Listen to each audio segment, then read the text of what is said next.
Salut gang, vous écoutez un nouvel épisode du balado J'essaye d'arrêter. Et oui, encore un autre de ce fichu balado dont l'objectif du podcast, c'est d'arrêter de faire ce podcast.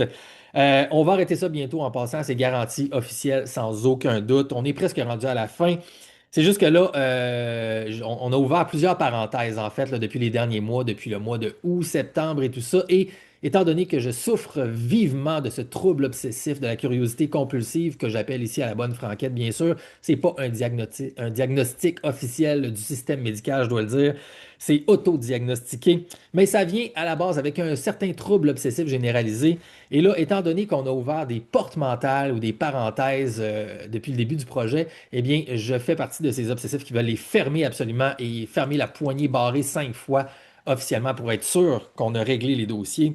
Entre autres, on avait le premier cas à l'épisode 2 qui avait été discuté avec François Chapelot, ce biologiste et professeur émérite à l'Université d'Ottawa, sur la grosse question du sexe binaire ou du spectre du sexe chez les animaux, les mammifères et les humains. Et là, on avait tenté de recevoir Michel Doré, qui est un peu son opposant ou son némésis sur la sphère publique de la biologie présentement à ce niveau-là. Alors, on a relancé M. Doré encore une fois il y a quelques jours et on est en attente de voir s'il acceptera finalement notre invitation. Deuxième cas, évidemment, on essaie de vous présenter l'autre côté du spectre politique. On a parlé avec des gens de la droite, nationaliste, un peu identitaire. On tente depuis le mois d'août, septembre, de recevoir des gens de cette gauche progressive militante qu'on appelle souvent woke dans le jargon populaire des réseaux sociaux. Mais c'est pas facile. On est rendu à 22 tentatives, honnêtement. J'ai mis beaucoup d'heures là-dessus juste pour vous et c'est ignoré ou refus systématique pour le moment. Alors, c'est dommage, mais j'essaie quand même de vous apporter ça pour le futur.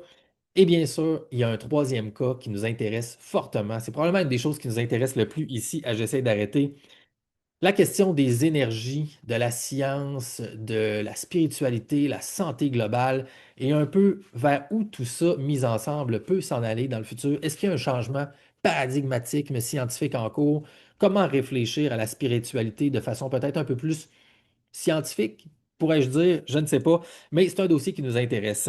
Et à notre épisode, il y a 2 épisodes environ avec la charmante Ève-Marie Roy, on avait parlé de quelqu'un qu'elle m'a fait découvrir en fait, et de ses propres mots, elle avait dit, il faut absolument que tu l'invites à ton podcast. Et en effet, je trouve que c'était une excellente idée parce que c'est un gars qui a vraiment une carrière assez fantastique en fait, et il est en train de commencer un nouveau projet exactement dans la veine de ce qui nous intéresse ici. Fait que on va en parler ensemble ce soir. Il s'appelle Ludovic Drano, tout le monde. C'est, on pourrait dire, un expert en, je crois, géobiologie. Il a fondé il y a plusieurs années une entreprise qui s'appelait Canopé Design, une entreprise qu'on dit sur leur site web qui crée la symbiose de l'ébénisterie raffinée sur mesure et du design à haute fréquence. Donc, c'est quand même très spécifique et fascinant. Et là, il est en train de transformer ou de transmuter, peut-être par son alchimie interne, ce projet dans une nouvelle entreprise qui s'appelle maintenant Dodé Immersion. Et il travaille plus avec des formes géométriques qu'on pourrait appeler platoniques peut-être, ou de la géométrie sacrée. Il va nous en parler dans ses propres mots. Et il met ça déjà dès maintenant disponible au grand public et il a beaucoup d'ambition avec cette nouvelle entreprise pour le futur. Alors, tout le monde, sans plus attendre, accueillons chaleureusement cet homme mystérieux qui donne l'esprit à la matière, Ludovic Drano. Bonsoir, mon cher, bienvenue à J'essaye d'arrêter. Merci de te joindre à moi. Salut Gab, merci beaucoup pour l'invitation. Très heureux d'être là. Ouais, le plaisir est vraiment pour moi. Et petite anecdote pour les gens, c'est la deuxième fois que je refais toute mon introduction. J'avais fait une erreur de caméra avant de commencer. Fait que Ludovic a dû patienter 2 fois pendant tout ce speech. Fait que merci de ta patience, mon cher. Écoute, en commençant directement, écoute, avant même de te présenter ton histoire, parle-moi de la forme qui se trouve derrière toi en 1 minute. Et parce que je sais que c'est de ça qu'on va parler principalement, c'est ce que ton entreprise d'OD Immersion fait. Alors, pour les gens qui regardent ça, ou les gens qui sont à l'audio, ben, derrière Ludovic, il y a une forme avec des prismes qui semblent être des pentagones blancs encastrés dans du bois. C'est très beau, en fait, ça semble assez intéressant. Donc, qu'est-ce que c'est ça, Ludovic? Et on va après ça explorer le tout un peu plus loin. Bah, tu as fait une belle analyse structurelle déjà. Ce qui est derrière moi, en fait, c'est un dodécaèdre. Donc, c'est un des 5 solides de Platon, en fait, 10 de Platon. Platon les a vraiment mis en évidence durant sa vie. Et le dodécaèdre, c'est une forme à 12 faces, donc 12 pentagones qui sont reliés ensemble et qui représentent dans les solides de Platon l'éther. En fait, on connaît souvent les 5 éléments essentiels, eau, terre, feu, air, mais l'éther a souvent été caché dans toute la science et dans tous les écrits. Et c'est ce 5e élément-là, l'éther, donc la matière comme impalpable qui compose toute chose, l'univers. Et donc cet objet représente ceci. Ce qui est derrière moi, en fait, c'est un dodécaèdre grandeur nature. Il est à peu près ma taille. Ouais. Et puis, c'est un module où on rentre dedans. Il y a tout des panneaux acoustiques en feutre de laine. Il y a des cristaux à l'intérieur. Il y a toute une géométrie, puis une dimension qui fait qu'on rentre dans un espace, en fait, de silence ou de chant. Les deux sont possibles pour faire un retour à soi, en fait. Et on y vit des expériences très particulières et je pense que c'est de ça qu'on va parler aujourd'hui. Nice, nice, excellent. Fait qu'en fait, là, les gens, on peut entrer dans cette forme ici et faire une forme de méditation, j'imagine, de réflexion, de moment de silence, dépendamment de comment les gens approchent ça. Et le fait que ce soit fait avec cette forme géométrique qui correspond à ce que tu as nommé l'éther, historiquement, au niveau des éléments fondamentaux, ça va avoir un impact différent que si quelqu'un faisait la même séance de méditation sur son divan ou dans sa chambre à coucher, j'ai l'impression. Est-ce qu'il y a des particularités juste de la forme en tant que telle qui imprègnent ou provoquent une expérience différente aussi au niveau du feeling et du ressenti? En fait, il y a différents niveaux à ça. OK. Dans l'expérience, avec la forme, mais c'est multiple. La première chose, c'est que déjà, on est dans une forme où il n'y a aucun stimuli. Il n'y a ni son, ni lumière, il n'y a rien. À l'intérieur, c'est juste du feutre de laine très lisse, avec la structure en bois qu'on voit. Tout est lisse, tout est slick. Et ce qui permet déjà à notre corps de n'avoir aucune information à traiter. Donc, il passe d'un mode combattre ou fuir en train de regarder genre, OK, qu'est-ce qu'il y a? C'est quoi mon environnement? Donc, en mode sur le système nerveux comme sympathique, donc fuir ou combattre. Et là, il passe en mode, ben, je me sens sécure, il y a comme rien à traiter, il y a aucune information extérieure en fait. La seule information à l'intérieur, c'est nous-mêmes. Donc là, on passe en mode parasympathique. Et donc là, il y a tout un cocktail d'hormones qui embarquent, qui crée une détente et qui génère des bienfaits physiologiques dans un premier temps. Ensuite, au niveau comme acoustique, le son, on entend quasiment notre cœur battre à l'intérieur. Il y a comme une résonance vraiment de ça. Donc on est en connexion avec notre corps, ce qu'on a rarement l'habitude d'avoir. Puis ça nous amène vraiment à forcément rentrer à l'intérieur, puis à rentrer en mode introspectif. Puis le son qu'on peut émettre à l'intérieur, donc par notre voix, dû à l'acoustique, en fait, se réverbère sur toutes les faces et nous revient. Donc c'est comme si on se faisait une sonothérapie, mais une auto-sonothérapie d'une certaine manière, avec des angles à l'intérieur et certaines notes qui, quand on attrape vraiment la bonne, comme le point zéro, là, part dans des harmoniques incroyables et le son, en fait, il ne sort plus de notre bouche, il est quasiment omniprésent dans l'espace. Donc tout ça amène à un état méditatif ou de relaxation ou d'introspection comme beaucoup plus poussé que si on était sur notre divan. Génial, génial. Excellente Introduction, disons, aux introduction. effets, puis à la question du divan versus à l'intérieur. Ouais, c'est ça. Non, non, c'est vraiment fantastique. En fait, il y a tellement de choses qui vont être en lien avec ça. Laisse-moi placer deux, trois petits trucs pour le public, en fait, pour les gens qui nous écoutent. Donc, je vais mettre dans la description, commentaire, le lien du balado que tu as fait avec Eve-Marie Roy. Où est-ce que tu parles vraiment de cet aspect-là? Tu vas loin aussi dans le design un petit peu, et puis vous parlez de son expérience à elle versus comment toi tu analyses le truc. Donc, pour les gens qui veulent aller aussi plus loin dans tout ça, donc ça va être là. Donc, les gens pourraient combiner les deux. Et pour ici, à J'essaie d'arrêter, donc je vais inviter les gens qui s'intéressent à ça, mais qui peut-être vous tombez sur ce show-là pour la première fois ou vous n'avez pas écouté d'autres épisodes avant. Donc, il va y avoir une séquence, en fait, je dirais, de 3 épisodes, un peu sur le même type de sujet où est-ce qu'on parle de cette question de l'éther, de la résonance et d'un aspect de biocommunication. Donc, il y a l'épisode avec Ève-Marie Roy sur la question des dossiers Epstein, mais on parle de la question de l'éther et de la science dans ça. Suite à ça, il y aura Renaud Roulman, un Français qui travaille en électrophysiologie et biocommunication avec les diapasons, où est-ce qu'on parle des sujets connexes. Et là, avec Ludovic ici, on parle d'un autre angle, mais on est tout autour de la même question, en fait, de comment fonctionne un peu l'énergie, qu'est-ce que c'est que ce truc de l'éther, en fait, et qu'est-ce que ça change dans nos vies, finalement. Donc, ben, ça, en fait, c'est mon angle à moi qui m'intéresse, et chaque invité, bien sûr, a sa spécificité personnelle là-dessus. Donc, fait que Ludovic, écoute, faisons un petit background, un petit retour sur quand est venue l'idée du dodécaèdre, que tu appelles le Dodé, tu appelles ça Dodé Immersion. Donc, Ouais. quand as-tu créé ta première entreprise, Canopé Design? J'aimerais vraiment, en fait, qu'on reparle un peu de ta formation, parce que je pense que dans ton historique personnel, il y a quelque chose d'assez unique. Et je voulais probablement réentendre un peu comment ta vie a évolué vers ça et peut-être aller un petit peu gratter certains trucs sans faire mal, bien sûr. Là, je parle flatter plus que gratter, tu veux bien, pour voir un peu là, qu'est-ce qui se cache derrière cette histoire d'entraînement que tu as eu. Je pense qu'on appelle ça les compagnons. Donc, peux-tu me ramener un petit peu à quand tu as découvert ça et qu'est-ce que ça t'a apporté dans ta vie? Ouais. Alors, en fait, c'est vraiment un tournant majeur dans ma vie, ce moment-là, quand tu parles tu sais, des compagnons, là.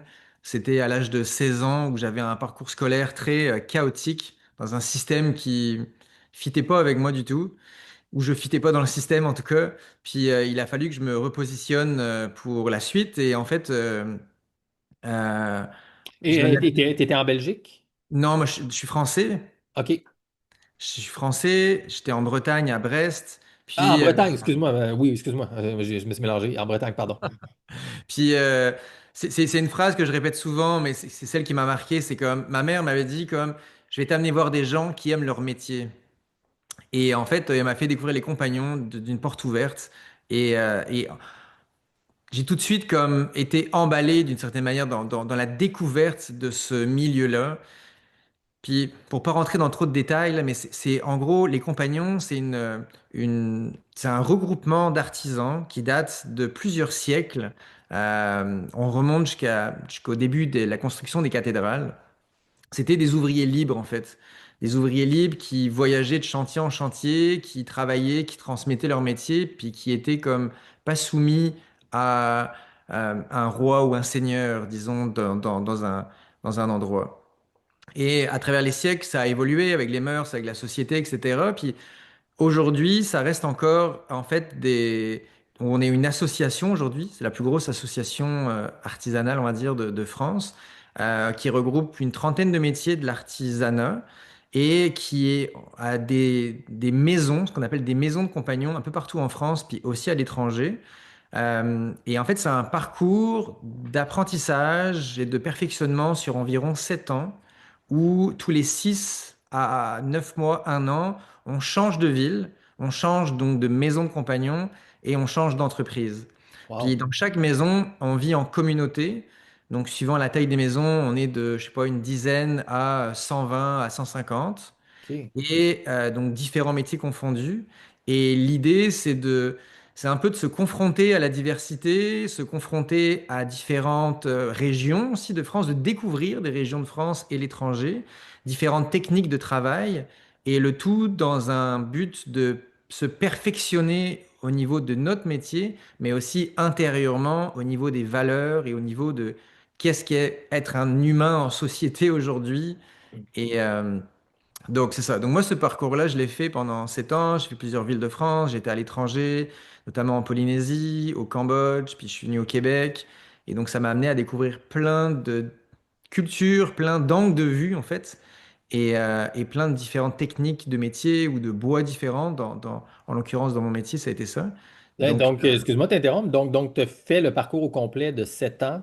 Ouais. Donc, tu as fait au moins 7 maisons de compagnons. C'est-tu une par année? Non, c'est même plus que ça. Non, non, il y avait C'est même une deux par dizaine, année des fois, donc 10 à j'ai pas 15. le OK. compte exact, mais oui, non, Et il y en a est-ce eu que plus. ce sont tous seulement des métiers du bois de la construction ou il y a différents types de métiers? Même est-ce que ces compagnons-là se sont modernisés? Y a-t-il des créateurs web, là, tu sais, je niaise, mais des designers web qui sont dans les compagnons, par En exemple? fait, on part souvent l'idée pour définir un métier chez les compagnons, ou en tout cas un métier qui est comme qui peut fitter dans ce modèle-là, c'est on part d'une matière brute pour la transformer.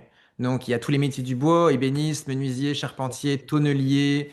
euh, ouais, Même il y des a les souffleurs de métiers de la verre, ça pourrait être ça ou pierre. quelque chose comme ça, peut-être? Souffleur de verre, non, il n'y a pas, mais OK. il y a donc donc charpentiers couvreurs, maçons, Ouais. plombiers, chaudronniers, il y a les boulangers, les pâtissiers, il y a les peintres, OK. OK, les OK. plâtriers. Donc il y a vraiment, c'est toujours des métiers de la construction, entre guillemets, mais dans une démarche de transformation de matière. Et dans chacune des maisons, il y a plusieurs métiers qui sont là, qui cohabitent ensemble. Donc, vous Ouais. côtoyez, vous voyez tous ces gens-là travailler. J'imagine qu'il y a un partenariat intellectuel qui se fait, un échange, une fratrie finalement. Et puis, c'est ça qu'on appelle un compagnon. Vous êtes ensemble des compagnons, c'est ça? Compagnon, ça vient de partager le pain. Donc c'est sûr qu'il y a vraiment Ouais. cette démarche de, Ouais. d'être ensemble, de vivre ensemble. Oui, on a chacun nos métiers, mais on les partage, on s'entraide, on apprend des autres métiers, on apprend des techniques. Puis avec les métiers viennent aussi souvent des façons de penser ou des caractères qui forgent les gens. Et donc c'est intéressant, il y a toute une diversité Ouais. autour de ça qui nous permet d'avoir un point de vue un peu plus holistique en fait de l'artisanat en général et des artisans. Donc c'est très riche comme vie. C'est une vie en communauté, donc on mange ensemble, on a des grandes salles à manger où on mange ensemble. Il y a soit des grands dortoirs ou des chambres à plusieurs. Donc il y a une proximité quand même qui se fait. Et, euh, et on a des cours le soir, tous les soirs, on a des cours de perfectionnement, le samedi aussi. Donc, il y a vraiment quand même un côté, pas Intensif. Là. militaire, mais Ouais. intense. On sait pourquoi on est là. Ouais, ouais. On est là pour apprendre notre métier, pour voyager, pour découvrir. Il y a comme une soif d'apprendre qui est derrière. Wow. Et là, tu as dit que ça t'avait apporté, si j'ai bien compris, au Québec. Est-ce qu'il y a une maison des compagnons au Québec? Il n'y a pas de maison de compagnons au Québec. Il y a OK. des compagnons, il n'y a pas de maison. OK. Tu vois, comme par exemple les ébénistes ici, on est une quinzaine. Et en fait, on n'a pas de lieu fixe, mais on accueille des jeunes qui viennent faire un parcours d'un an, donc qui viennent de France, faire un parcours d'un an ici. Donc chaque année, on en a entre 2, 5 ou 6 là. Et donc nous, on les accompagne dans leur installation ici, dans l'accompagnement de l'année, dans les activités, dans OK. leur métier, psychologiquement aussi, ou en tout cas humainement, on est là présent avec eux. Et donc nous, ça nous garde aussi un lien autour de cette fraternité qu'on a développée pendant toutes ces années et on continue de la nourrir à travers ça. Wow. OK. Ben, c'est génial. Et Merci beaucoup. Ouais. dans le compagnonnage, il y a une composante quand même assez intéressante, c'est qu'on a on a des rites de passage, puis on a des chefs-d'œuvre en fait à produire. Il y a il y a deux passages donc de l'aspirant compagnon. C'est un statut en fait dans les premières années où on aspire à devenir compagnon. Donc là, on a un travail à faire pour montrer un peu notre capacité en fait professionnelle. Et après, on devient, on devient donc aspirant. Puis après, donc on a le chef-d'œuvre qu'on appelle ça un peu, qui est pour devenir donc compagnon. Donc là, c'est une pièce beaucoup plus poussée. Et ensuite, ça nous amène dans un état où on est face à la retransmission aux autres. Donc il y a vraiment cette composante essentielle qui a créé la pérennité du compagnonnage, c'est la retransmission basée sur des valeurs. Ouais. Bon, écoute, tout de suite, tout ça Ah, peut-être juste avant, dernière petite question. Tu parlais évidemment du système d'éducation tout à l'heure qui était, disons, tu n'étais pas tout à fait en phase ou en fréquence vibratoire avec ça. Est-ce que tu sens que c'était quelque chose de particulier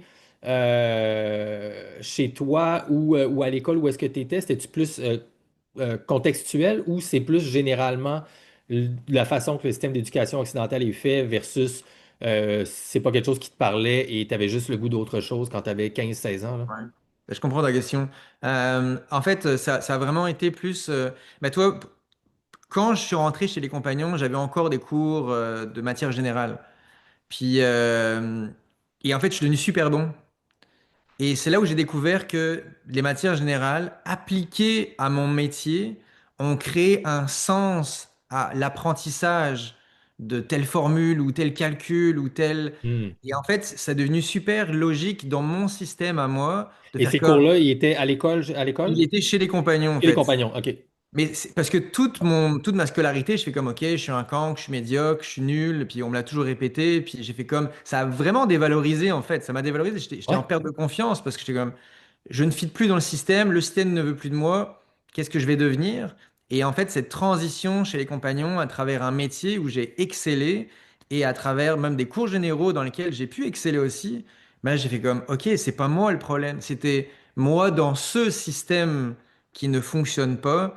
Et, euh, et donc, bah, j'ai repris confiance et puis j'ai avancé dans la vie grâce à ça. Donc, c'est sûr que je pense qu'il y a beaucoup de jeunes dans ce système-là, scolaire traditionnel, qui ne s'y retrouvent pas parce qu'il est mésadapté à certaines caractéristiques. Et moi, j'avais besoin de bouger, j'avais besoin d'être stimulé, j'avais besoin de comprendre pourquoi j'apprenais ça. Et ben, on me l'offrait pas.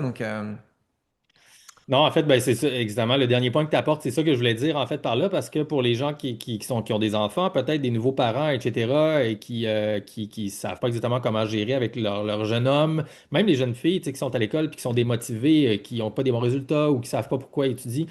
L'idée peut-être de leur faire apprendre quelque chose concrètement sur le côté et plus peut-être c'est quelque chose qui peut les aider. Tu sais. Finalement, tu es comme un gars qui a appris, lorsque tu es tombé dans les compagnons, tu étais comme tombé en stage permanent dans le fond. Tu sais. Ouais. Donc, cette idée d'apprendre par stage, ici, on garde ça comme, même pas au cégep, tu sais, on garde ça à l'université, puis là, rendu à ta deuxième année, puis tu vas faire un stage, puis si tu es chanceux à Sherbrooke, tu vas avoir un bac qui a genre 3 stages, mais tu sais, quand tu as 15, 16, 17 ans, quand tu tombes dans le métier, dans le concret, en effet, c'est plus facile. Et je pense que les gens qui sont dans le sport d'équipe, mettons exemple, là, moi, c'était ça. C'est cet ancrage-là avec une communauté et avec quelque chose de réel, moi, ça me donnait la motivation pour rester à l'école puis pour apprendre. Tu sais, même si je sais que c'était pas dans un métier, mais il y avait comme au moins quelque chose qui m'accrochait, tu sais, là-dessus. Donc, Mm. toi, c'est comme si tu avais même décuplé ça parce qu'en plus d'avoir un groupe, c'était un groupe d'apprentissage, tu sais. Donc là, tu avais les raisons, même inconsciemment, finalement, la motivation est venue d'elle-même, dans le fond, si je comprends bien, là, tu sais. Oui, puis c'était un levier, le groupe aussi, parce qu'on était tous dans le même bateau. On portait tous, on poussait tous vers ça. Donc c'était facile, en fait, quasiment. Ouais, On se ouais, posait pas la question, on y allait. Mais tu sais, exact. j'ai voulu te faire du pouce sur la notion de stage. Ouais. Moi, c'est ça qui a fait le déclic. En fait, c'est un petit stage dans l'entreprise. J'ai eu un ébéniste qui m'a comme accompagné. Il était incroyable pendant 3 jours et puis il m'a fait aimer le métier tout de suite. Et c'est ce que je m'efforce de faire ici dans mon atelier où, toi, cet été, j'ai eu un jeune, puis c'était génial. Il a eu une super belle semaine, il a tripé. Le soir, on lui faisait faire des calculs, mais liés à ce qu'on apprenait, etc. Et puis, en fait, ça a fait du sens pour lui. Et puis maintenant, il veut se partir, une petite business. Moi, je lui donne des petits contrats, des petites affaires. Et je pense que la notion de stage, elle n'est pas assez mise en valeur. Des stages découvertes, là, de passer une Ouais. semaine ou quelques jours chez un artisan, dans une entreprise, dans quelque chose qui fait comme, ah, peut-être que ça me plairait, mais je ne le sais pas. Ben, je pense que ça vaut la peine d'aller tester parce que ça peut révéler des passions puis des vocations. Vraiment. Et puis, tu sais, il y a aussi la question du domaine, tu sais, faire un stage dans une méga grosse corporation technologique, des technologies de l'information. Bon, c'est bien, mais tu sais, c'est pas la même chose que même dans un stage en petite entreprise avec quelqu'un qui Ouais. travaille avec toi concrètement, qui est un vrai compagnon, comme on dit, là, comme le nom le porte bien.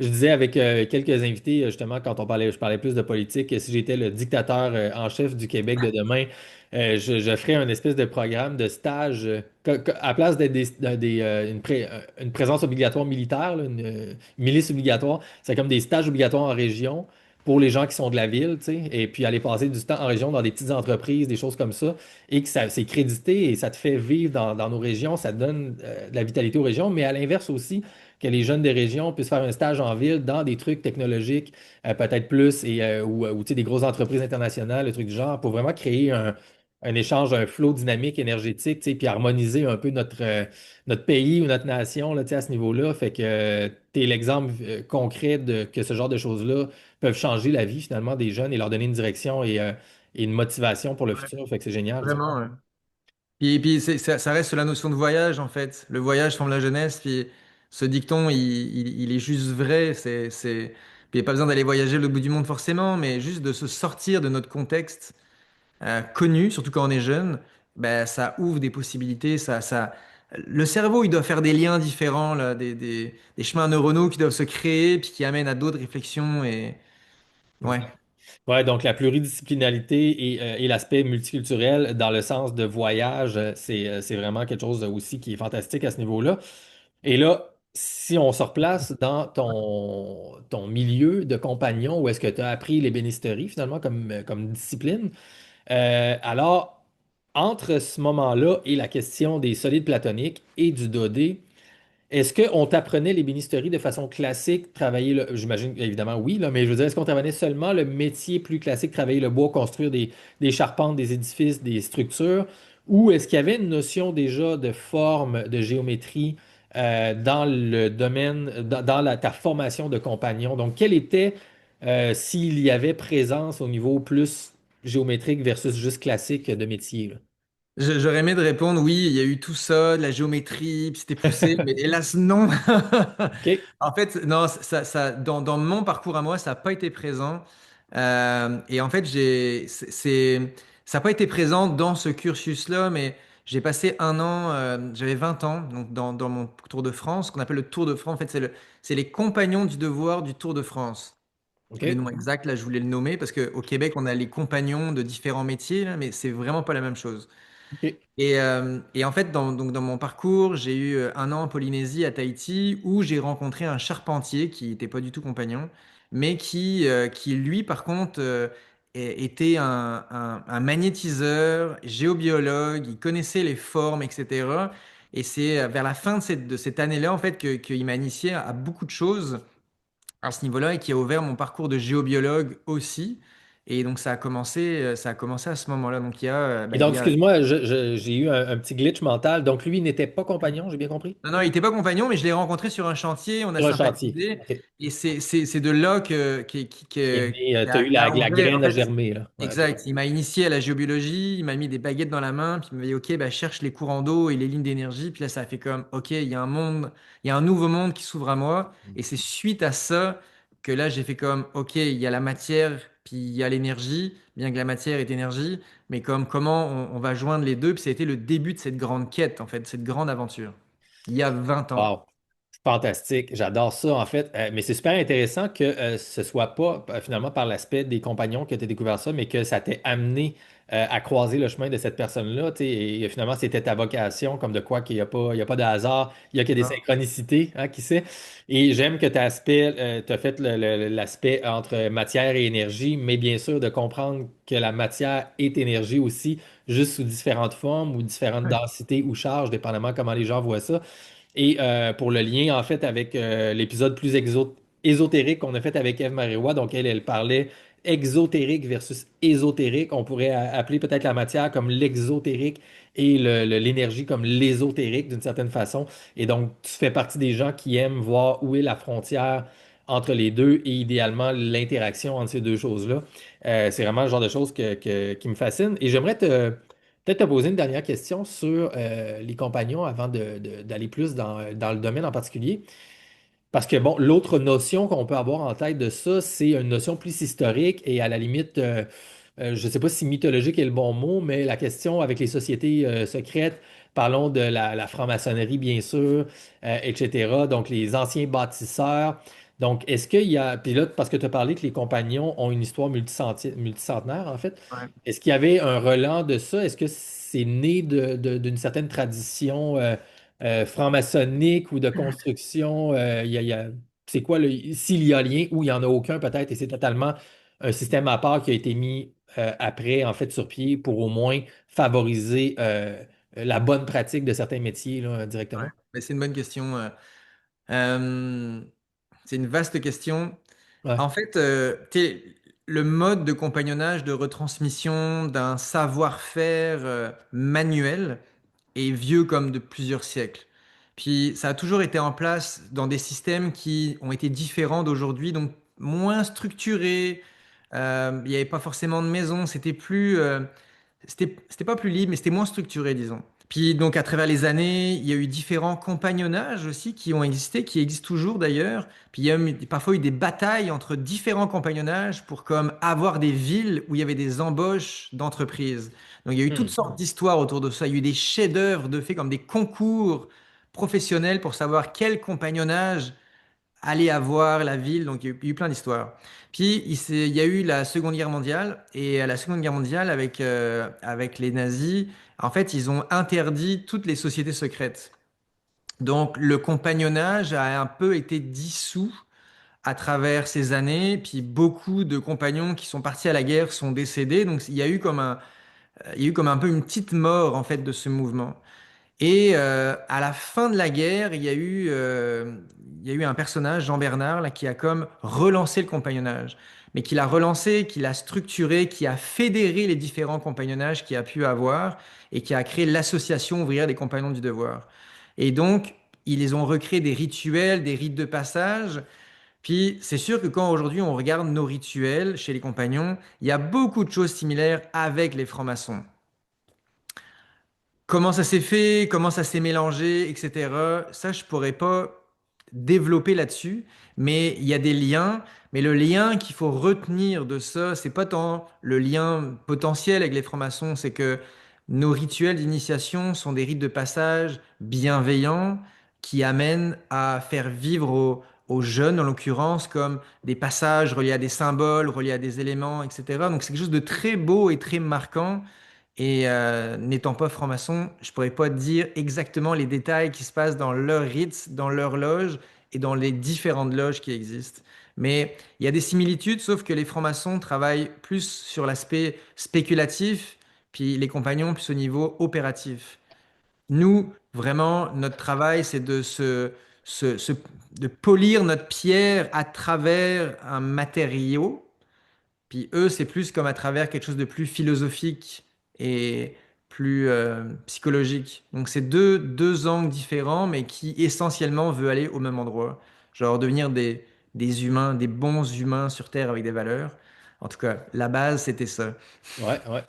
Non, non, en fait, j'adore ce que tu viens de dire. Ça fait vraiment un beau résumé de comment tu as compris ça. Là, Colin, j'aurais envie d'ouvrir la parenthèse à la Deuxième Guerre mondiale là-dessus, mais on va la garder fermée parce que je trouve ça super passionnant de cette période-là, de qu'est-ce qui s'est passé autour justement de l'Allemagne versus l'aspect des sociétés secrètes et des connaissances. On en avait parlé avec Ève-Marie aussi, puis Ouais. c'est quelque chose que je pense qu'il y a de quoi à creuser là pour ceux qui s'intéressent à cette connaissance-là.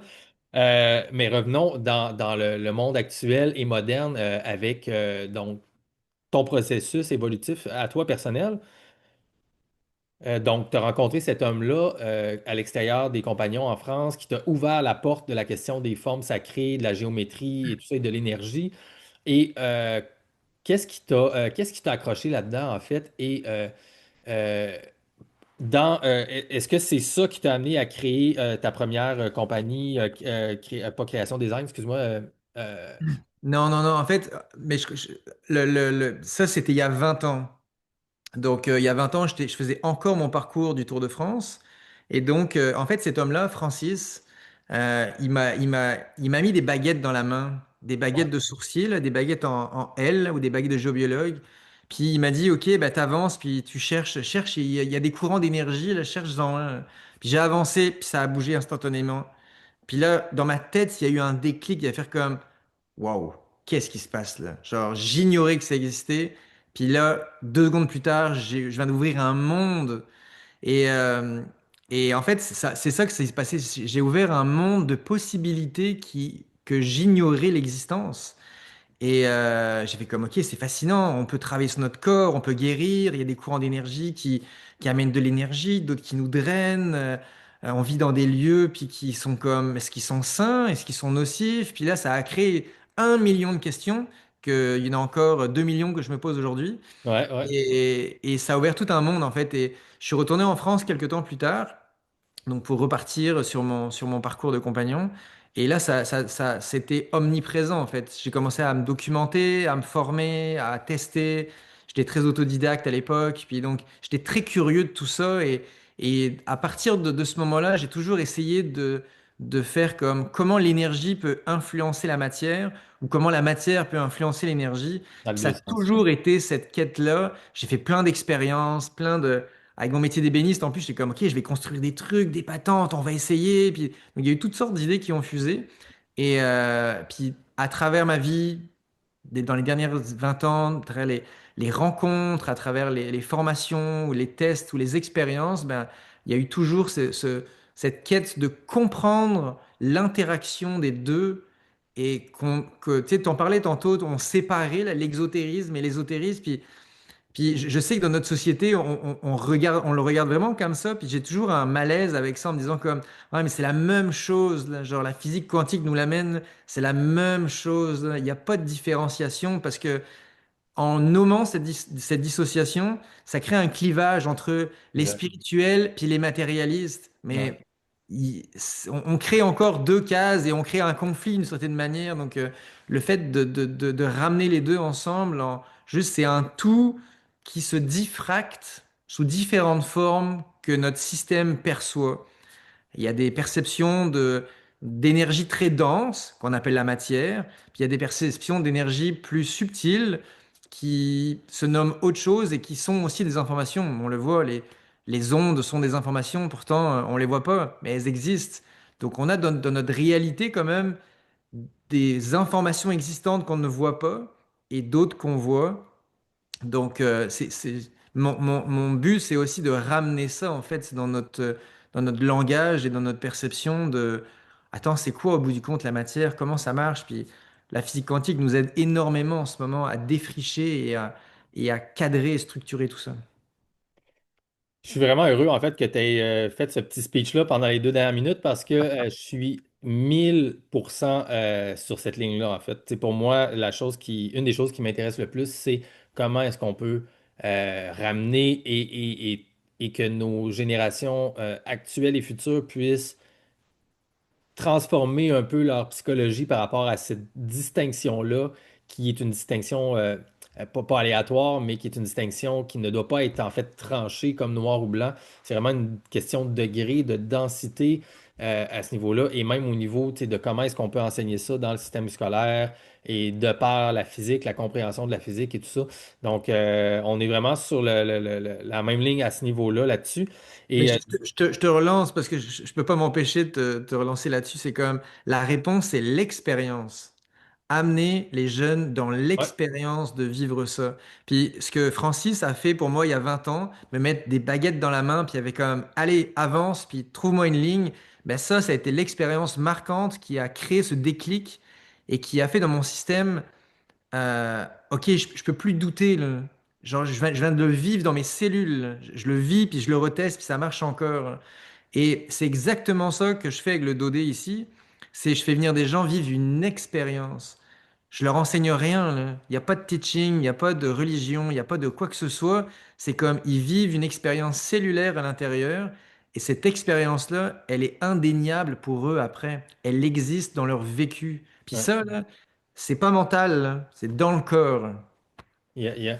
Est-ce qu'on peut continuer dans cette veine-là un peu ensemble, ouvrir un peu plus cette parenthèse-là parce que, tu sais, évidemment, bon, j'ai mon petit podcast si tranquille, je suis dans mon petit coin, dans l'ombre du web, mais tu sais, tout le monde a des ambitions, tu sais, puis l'intérêt, tu sais, derrière tout ça, c'est évidemment, c'est l'avenir. Et bon, si on parle du Québec, je suis au Québec, je suis québécois, et ce qui m'intéresse, c'est l'avenir du Québec, tu sais. Mais évidemment, il faut qu'on, dans une perspective d'ouverture sur la planète et qu'on on harmonise un peu idéalement ce genre de vision-là avec toutes les nations qui ont la même ambition pour aller de l'avant, si on veut. Mais dis-moi, en fait, je veux balancer une couple de trucs avec toi sur ce que tu viens de dire, parce que je suis super, super d'accord avec toi par rapport à l'expérience. Maintenant, dans ton cas, toi, tu as vécu cette expérience-là, mais tu étais déjà un peu sorti du système classique, ou ben, du système moderne, en fait, qui n'est pas le système classique, mais du système classique d'éducation. Et donc, tu n'étais pas dans un moule académique occidental, si on veut. Donc, peut-être avais-tu déjà une propension à accepter l'expérience et à la considérer au niveau intellectuel de façon différente, puisque tu étais déjà un peu en marge de ce que je pourrais appeler le système. Et je te dis ça parce que de mon point de vue, il y a peut-être aussi, il y a l'expérience, mais moi, je crois qu'il faut aussi que l'aspect académique et l'aspect théorique de la science soient transformés, là, dans le sens qu'il faut que les gens apprennent l'éther, il faut que les gens apprennent qu'il n'y a pas juste des particules dans un vacuum sans énergie vide, il faut que les gens apprennent qu'il y a de l'énergie partout, il faut que les gens comprennent la physique quantique à un niveau de base au moins, et que les gens sachent qu'on ne vit pas dans un univers uniquement matériel, tu sais, parce que si dès 5, 6, 7 ans, les jeunes apprennent ça même à l'école, selon moi, si en plus on leur fournit des expériences 5, 6, 7 ans plus tard ou whatever quand ils sont adolescents, ben là, ça va être beaucoup plus facile d'harmoniser les deux. Que penses-tu de ça? Est-ce que tu es d'accord avec ce que j'avance ou plus ou moins? Ou... T'as lancé plein de... Je vais Oui, essayer ben en fait, ce que je dis, de- c'est qu'il faut que Oui, l'intellect s'harmonise avec l'expérientiel, ouais, en en fait. fait, Et donc, je vois une problématique au niveau même du système d'éducation à ce niveau-là, là, tu sais. On crée des matérialistes, en fait. On crée un monde, en fait, qui ensuite de ça, par le politique, répond aux demandes culturelles des gens qui sont déjà matérialistes, tu sais. Donc, tout est lié d'une certaine façon. ouais, Donc, ouais, si ouais, on ouais, ouais. crée des jeunes qui ne sont pas matérialistes, les jeunes vont agir différemment et donc l'univers, la politique et le développement de nos villes va se transformer d'une autre façon probablement. C'est un peu mon angle plus large, là, tu sais. Ouais.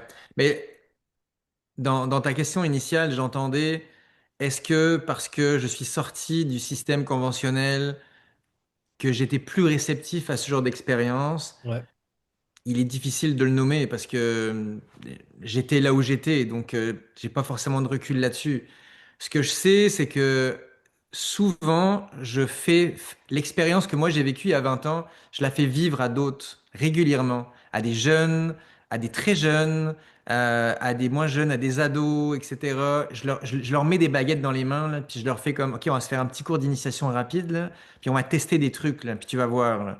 Puis tout le monde est réceptif à ça. Donc déjà, il n'y a pas un don derrière particulier. Moi, j'ai ouais, juste ouais, une ouais. appétence derrière, puis j'ai le goût, puis je suis motivé. Puis tu sais, il y en a, ils vont prendre un instrument de musique, puis ils vont faire la même chose. Ils vont juste à vouloir apprendre, et ils auront une facilité avec ça. Moi, c'est dans ce domaine-là. Puis donc c'est sûr que tout jeune à qui t'offre la possibilité de vivre une expérience différente, 90% des cas, il est favorable et il embarque dans l'expérience. En tout cas, moi, c'est mon vécu, c'est ce que je vois.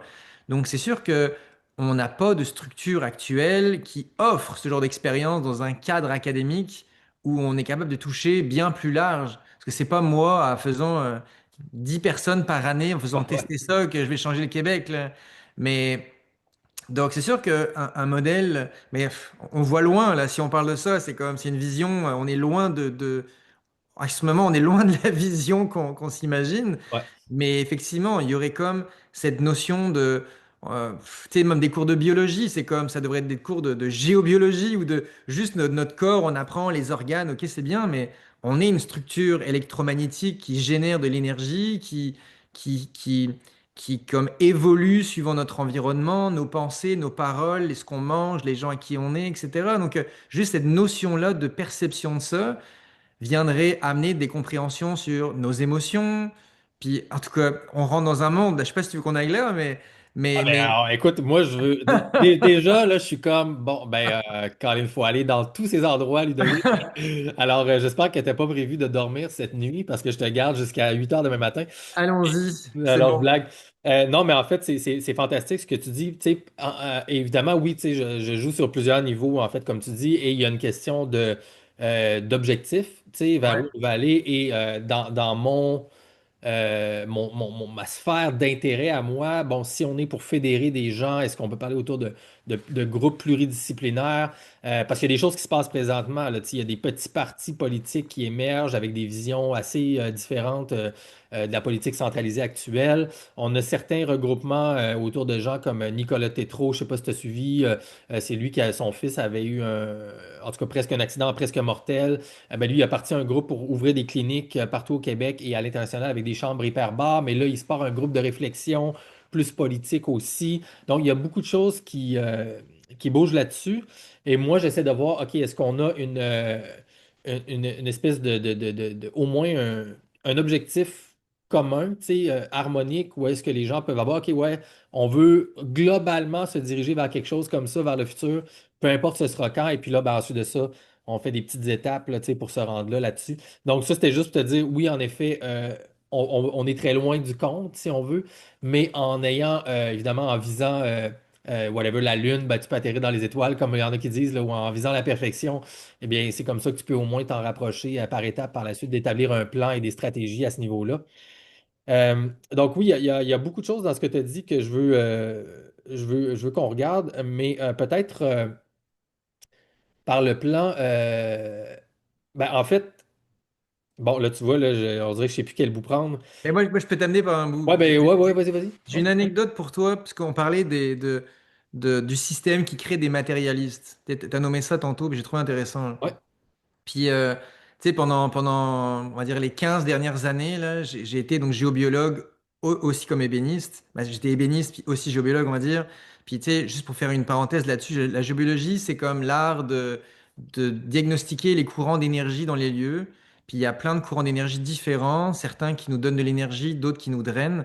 Et donc, l'idée, c'est de créer un design énergétique dans un lieu où, genre, bah, dans ton lit, tu te régénères et pas l'inverse. ouais. Donc, les lieux où tu es stationnaire. Donc, j'ai fait ça pendant longtemps. Je le fais encore un peu, mais moins. Puis, donc, les gens m'appelaient pour aller faire un diagnostic chez eux, de faire comme où sont ces courants, c'est quoi les énergies présentes dans les lieux et comment on peut les harmoniser pour avoir quelque chose de plus harmonieux. Je te fais ça simple. Ouais, est-ce que tu connais dans ce domaine-là Ibrahim Karim? Bien sûr, oui, Ouais, oui, avec avec la la biogéologie. biogéométrie. Ouais, Oui, ok. oui, j'ai eu Ok. l'occasion de le rencontrer et faire une formation avec lui. Ah, Et cet homme-là c'est est passionnant. un des tops là, pour moi là, en termes de connaissances et tu sais, vraiment de ce qu'il a réussi à faire. Ibrahim Karim, hein, je pense que c'est Ibrahim Ibrahim Karim. Karim, ouais, Ouais, qui a OK. créé la En fait, biogéométrie. t'as suivi son cours ou tu l'as rencontré Oui, juste? oui, en fait, j'ai eu la chance à Montréal de suivre un cours qui était donné par sa fille. Oui. Euh, J'oublie son prénom, mais oui, ouais, OK. moi aussi, je sais plus si c'est Doria ou en tout cas. Ouais, quelque chose comme ça, ouais, Ouais, puis en fait, elle faisait le cours en anglais, puis moi, j'étais vraiment pourri en anglais, puis je voulais vraiment le prendre. Et en fait, j'ai eu la chance, il était assis à côté de moi tout le long de la formation et il me traduisait tout pendant les 2 jours de formation. Il me racontait des anecdotes en français, bien sûr. Ah, Et parce qu'il donc, j'ai parle eu ce français? privilège-là. Ibrahim Karim parle français? Ouais, il parle français, ouais. Il est égyptien. En Égypte, c'est ça, parle français, c'est comme la deuxième langue, l'arabe et français. Je Donc, pensais lui, il qu'il parle parlait, parce français. il parle anglais très bien. Je pensais qu'il Oui, parlait oui, bah, il parle anglais, arabe français et et arabe. français. Je pensais qu'il parlait arabe et anglais. Et Ouais, pas ouais, non, anglais. il parle français aussi, donc j'ai eu la chance d'avoir Ibrahim Karim à mes côtés pendant 2 jours qui me traduisait, qui me racontait plein d'histoires et Bon, qui... là, je t'aurais de me dire qu'il va falloir que j'essaie de l'inviter en français ici. Ah ouais, Peut-être que je ne sais pas s'il donne, parce qu'il a fait beaucoup de choses en anglais, mais je ouais. ne l'ai pas vu en parlant français vraiment en ligne, donc peut-être que ça l'intéresserait. Mais parenthèse, ben là, je suis en train de m'auto-empêcher d'arrêter. Mais continue, OK? Ouais, mais tu t'arrêteras jamais, Gab. Non, c'est ça, finalement. Mais en fait, donc, dans la géobiologie, donc les gens m'appelaient chez eux, puis 90% du temps, c'était des femmes qui m'appelaient, rarement des hommes. Ouais. Et les hommes arrivaient en disant comme, c'est qui ce bonhomme qui vient chez nous faire des trucs d'énergie? C'était comme suspicieux. Puis, et en fait, j'avais mis en place un protocole où eh ben, je trouvais dans la maison un point d'énergie neutre, un point d'énergie drainant et un point d'énergie comme qui donnait beaucoup d'énergie, qui vraiment qui rechargeait. Et juste pour te voir mentalement, est-ce que tu travaillais avec des outils électroniques ou juste Non, avec tes baguettes? juste avec les baguettes. Juste avec tes baguettes, OK. Avec les baguettes. Je travaille pas avec d'appareil électronique. OK. Puis, donc je mettais l'homme, parce que c'est généralement l'homme qui était là, puis qui était sceptique, et je lui demandais si je pouvais tester son biochamp, donc son émanation électromagnétique de son corps, qui qui est modulée suivant notre environnement. Ouais. On ouvre encore plein d'autres sujets, là, on pourrait effectivement passer la nuit, mais on va le Non, faire mais ça. tu sais, on en a parlé. Donc, en fait, tu sais, tu parles d'un champ magnétique, donc qui est une Ouais. bulle qu'on ne voit pas, bien sûr, dans l'énergie subtile, donc à l'extérieur du corps humain. Est-ce que toi, tu es d'accord avec l'idée que cette cartographie-là fait environ 6 pieds?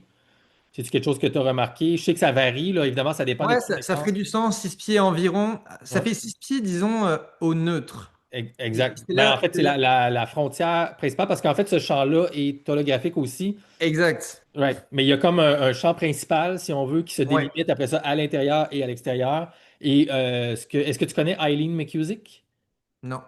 Ah, écoute, tu vas capoter. Je vais t'envoyer quelque chose après. Eileen McCusick, là, c'est une femme qui doit avoir près de 60 ans aujourd'hui, peut-être plus 55. Ça fait 25 à 30 ans qu'elle travaille sur le biochamp avec les diapasons. OK, Hmm. donc elle a cartographié en fait le biochamp par rapport aux symptômes ressentis dans le corps humain des gens. Elle a Ouais. écrit 2 livres à ce niveau-là et c'est une des tops au monde là, à ce niveau-là. Donc, elle forme des gens, elle crée des diapasons avec des nouveaux alliages, avec un alliage métallique parce qu'elle brisait tous ces diapasons parce que elle travaille tellement dans les points de résonance forts du Ouais. biochamp que ces diapasons, pas au premier coup, mais ils brisaient après quelques semaines Ouais, toujours. Et ouais. donc, ça lui prenait un nouvel alliage. Donc, elle a été vraiment dans l'aspect scientifique d'ingénierie, comment Hmm. comprendre le truc. Et elle a cartographié maintenant qu'elle sait que quand donc, tu as la projection du corps dans ton champ, OK, donc elle a, excuse-moi, je t'ai comme coupé la parole, mais c'est parce que même Ouais, pour vas-y, les vas-y. gens, l'aspect du biochamp, et vu que tu la connais pas, je pense que tu vas adorer. Donc, à certains endroits précis au niveau de la géométrie sur le biochamp, qui est un torus, ouais, donc, Ouais. le biochamp est un torus énergétique. Donc, si on est dans la projection de l'épaule droite, donc, elle a vu que statistiquement, les gens ont toujours des problèmes avec tel type d'émotion ou tel type de trauma de l'enfance quand c'est en lien avec l'épaule droite. Exemple. Et elle a toutes pris les parties du corps et dans le fond, elle forme des gens et ça fonctionne pour tout le monde Wow. de façon objective. Et ce qu'elle fait, dans le fond, c'est qu'avec son diapason, elle prend la note parce qu'en fait, donc, le diapason résonne. Donc, dépendamment de comment Hmm. tu tunes, tu alignes ton diapason, avec quelle fréquence tu vas mettre ton diapason. Hmm. Donc, tu vas avoir certains feedbacks avec le biochamp et avec le corps humain.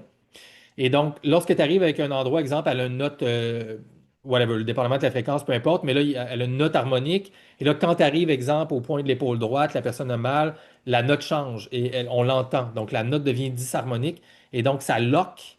Donc, il y a un système de clé. Et là, elle prend la note disharmonique et elle ramène au centre du biochamp et elle pousse ça dans le champ électrique du retour intérieur du torus.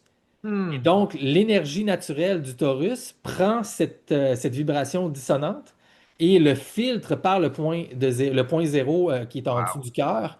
Et ensuite de ça, euh, ça change et la personne, au niveau de la douleur, donc observe un changement directement chez elle. Tu vois à quel point c'est vraiment fou. Et dans le fond, elle a différents types de diapasons qui vont avoir différentes euh, effet et Ouais. compréhension et jeu avec le corps. C'est pas tout le monde qui vibre aux mêmes fréquences et donc différents diapasons vont être plus efficaces ou moins efficaces avec certains types de personnes. Et la dernière chose que je voulais dire avec ça, c'est qu'elle peut le faire à distance aussi. Donc, elle est aux États-Unis, elle peut traiter quelqu'un en Europe et elle reçoit de façon, en anglais, on pourrait dire scalar, donc scalaire peut-être, ou de l'aspect longitudinal, le biochamp devant son ordinateur et elle est capable de faire la même chose, en fait, euh, Hmm. avec elle. Fait que dans le fond, mentalement, elle peut prendre l'hologramme de la personne et le mettre devant elle avec avoir son petit champ de la personne et travailler avec son diapason chez elle. Donc, je t'ai On le fait lancé en tout ça. géobiologie aussi.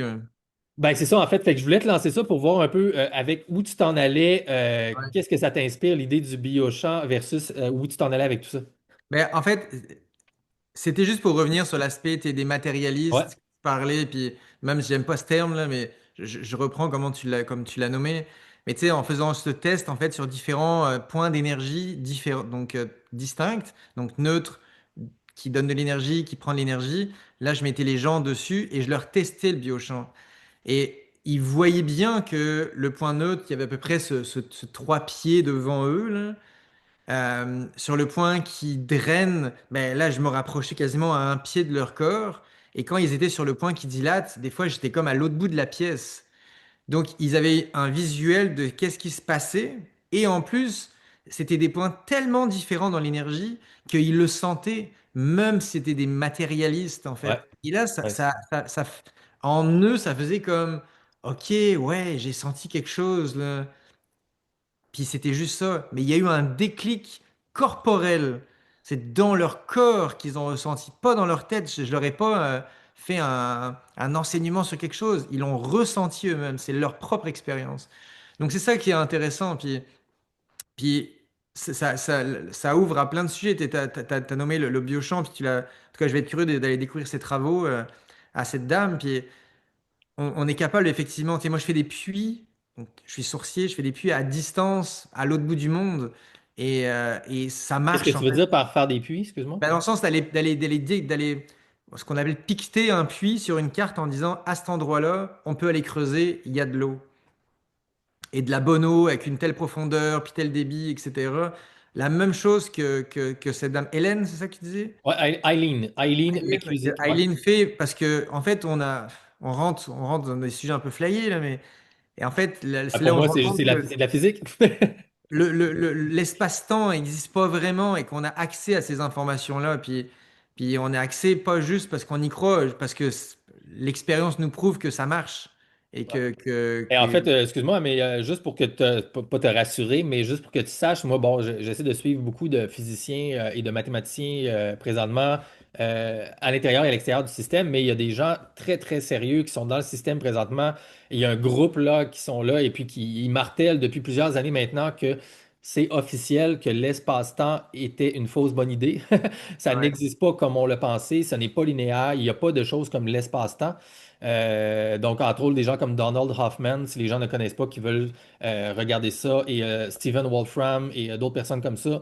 Et le gars de, j'oublie tout le temps son nom, Nima, quelque chose qui est dans l'amplituèdre en français, j'imagine. Bref, donc ces gens-là sont assez d'accord là, sur ce que tu dis. Fait qu'on n'est pas dans le trop ouais, ouais. flyé, là. Même si on n'est pas dans le consensus, on est dans ceux qui poussent pour changer un peu le consensus. Ouais. Donc, cette notion de biochamp est fascinante et peut-être que je pourrais pousser là-dessus pour te demander, toi, dans ton expérience et dans ta compréhension énergétique du corps humain, euh, est-ce que tu es tombé sur toute la notion des gens qui font de la recherche présentement sur le fascia? Oui. Et Ben, on oui, a eu quand l'occasion même. d'en parler déjà ensemble, là, je pense, en tout cas brièvement. Mais moi, je me fais traiter au niveau fascia justement depuis des années. Donc je le vois, c'est fascinant en fait, cette démarche-là, euh, peu connue quand même, et qui Ah ouais. mérite de vraiment être explorée. En tout cas, je sais que tu as beaucoup étudié le sujet, là, mais... Bah, étudier, tu sais, évidemment, à ma sauce amateur Ouais, et non professionnelle, bien sûr, là, tu sais, dans le sens que je me suis amusé à m'informer ouais, sur ça, là, tu sais, j'ai aucune prétention d'expertise, mais oui, selon moi, c'est une des choses les plus fascinantes, en fait, au monde. Ah, peut-être que je t'avais référé vers l'épisode avec Jean-Claude Guimberteau. ouais. Est-ce que tu avais été écouter ça? Non, je l'avais pas écouté, non. OK. Mais En moi, fait, oui. j'avais étudié un peu ça. En tout cas, je m'étais informé aussi, comme tu dis. Et comment cette information-là, donc peut-être selon toi, comment tu le vois, comment tu définis ça, cet organe ou le fascia, et qu'est-ce que ça t'a apporté dans ta connaissance par rapport à ton projet, même peut-être là, au niveau Ouais. de la méditation et du dodé? Mais en fait, je vais te parler de mon expérience autour de la fascia. Ce serait le plus juste, en fait, comment je peux en parler. C'est, Eh ben, je vois vraiment ça comme, bah, tu sais, c'est comme vraiment un espèce comme une deuxième peau intérieure toute reliée, là, où pour moi les cristallisations émotionnelles ou les tensions viennent comme rigidifier le fascia puis quasiment l'assécher. Et c'est là que ça peut créer justement des douleurs, des tensions. Puis j'en ai vécu plein, je l'ai vécu différentes et d'aller jouer là-dedans, d'aller dénouer, d'aller comme créer des vagues justement dans cette deuxième peau par certains mouvements et dénouer ces nœuds, ben, j'ai vu que juste par cette pratique-là, certaines douleurs, certains symptômes ont disparu ou ont été guéris à travers ça. Pas parce que j'ai pris un médicament ou quoi que ce soit, mais juste d'aller jouer dans cette zone-là. Et donc j'ai trouvé ça fascinant de découvrir cet aspect du corps, en fait, qui était jusqu'à-là, pour moi, inexistant.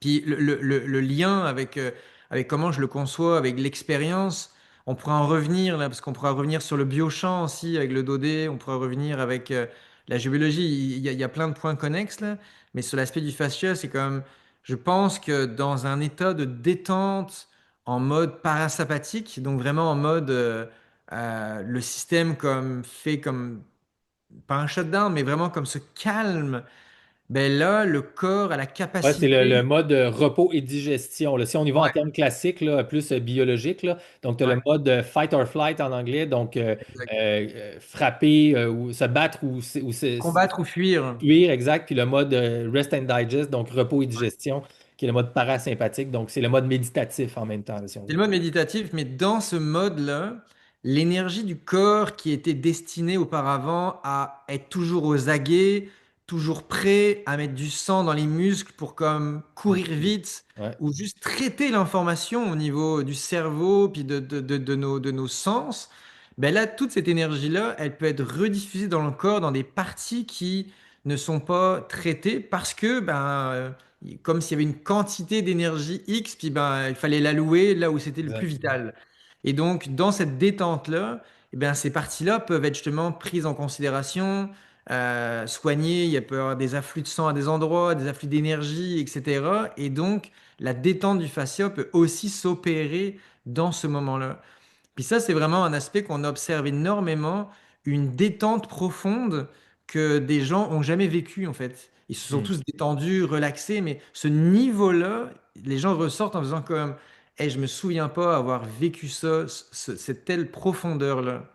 Donc ça, dans le vécu, c'est ça qu'on retire. Super. C'est vraiment cool. En fait, j'ai envie de te laisser poursuivre. Tu m'as dit, j'ai envie de faire d'autres liens entre le 2D, la biogéologie et puis la géobiologie, excuse-moi, et peut-être le corps humain. Donc, est-ce que tu avais déjà une piste où tu veux m'amener? Parce que je Ouais. trouve que tu as l'air d'être sur une lancée qui m'intéresse beaucoup, là. Ok, ben je vais te faire on va partir sur une direction, mais je vais mettre certaines caractéristiques techniques avant. Ça va être plus Parfait, facile super, j'aime ça. de comprendre. Tu sais, le 2D, je l'ai conçu en faisant ce pont matière-énergie et en mettant toutes mes compétences autour de ça. Donc, tout mon background d'ébéniste, puis tout mon background de géobiologue ou de l'aspect énergéticien. Puis je l'ai conçu vraiment comme dans une forme géométrie, qu'on appelle la géométrie sacrée. Tout est fait au nombre d'heures et avec des matériaux naturels que j'ai choisis spécifiquement. Tu sais, tout le cadre est en bois, les panneaux sont alors, faits avec des enduits, il y a des peintures à la chaux, il y a des enduits à la shungite à l'intérieur, il y a du feutre de laine. Donc c'est que des matériaux naturels qui génèrent des ions négatifs qui sont positifs. Il y a toujours le mélange de Ouais, ça. ouais. Donc déjà en termes de matériaux, c'est comme créer une structure qui ne peut que faire du bien à son utilisateur ou à son environnement. Je Ensuite, ne ce sais pas si tu voulais module aller plus loin là-dessus, mais à l'inverse de matériaux qui seraient des matériaux plastique, synthétiques, synthétique, plastiques, etc., etc., etc. qui, Ouais, au niveau de la charge, ont un impact assez fort sur l'énergie. ouais. Et dans le fond, quand c'est naturel, ça génère une énergie plus naturelle, finalement.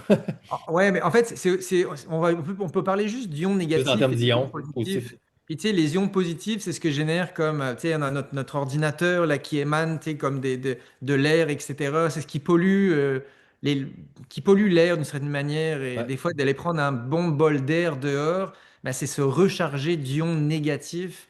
C'est ce qui nous aide et ce qui nous revitalise. Et peut-être Donc, je peux faire le lien pour les gens avec toute la mode, ben, c'est pas une mode, là, mais en fait le concept du grounding, là, donc de la ouais, charge, la mise à terre ou la mise à charge au sol, lorsque les gens se mettent nu-pieds sur le sol, donc la surface de la Terre est négative et il y a un échange d'ions négatifs ouais, entre la surface de la Terre et le système bioélectrique du corps humain et l'atmosphère devient de plus en plus positive lorsqu'on monte, donc il y a toujours un gradient de pression à ce niveau-là. Et donc, avec les matériaux naturels, on est capable beaucoup plus d'avoir accès à cette balance énergétique-là, ionique, si on veut, comparativement avec des matériaux synthétiques qui vont émettre des ions positifs et avec un impact négatif. Donc, les ions positifs ont un impact négatif et les ions exact. négatifs ont un impact positif sur la balance corporelle. Et peut-être aussi pour les gens, ça fait le lien avec toutes les discussions autour des métaux lourds si on a des métaux lourds pris à l'intérieur du corps, toxicité de métaux lourds, et puis on peut aller même dans la dentisterie avec le mercure, des choses comme ça, eh bien, c'est tous des choses qui ont une grosse charge à l'intérieur positive, et donc le corps doit constamment se battre et donc dépenser de l'énergie s'il y a des choses qui sont à l'intérieur du corps d'une certaine façon. Maintenant, je ne dis pas que c'est fataliste, parce qu'on peut probablement, avec notre constitution et notre énergie personnelle, il y a des gens qui, ça leur cause pas de problème parce qu'ils ont une abondance d'énergie d'une autre façon.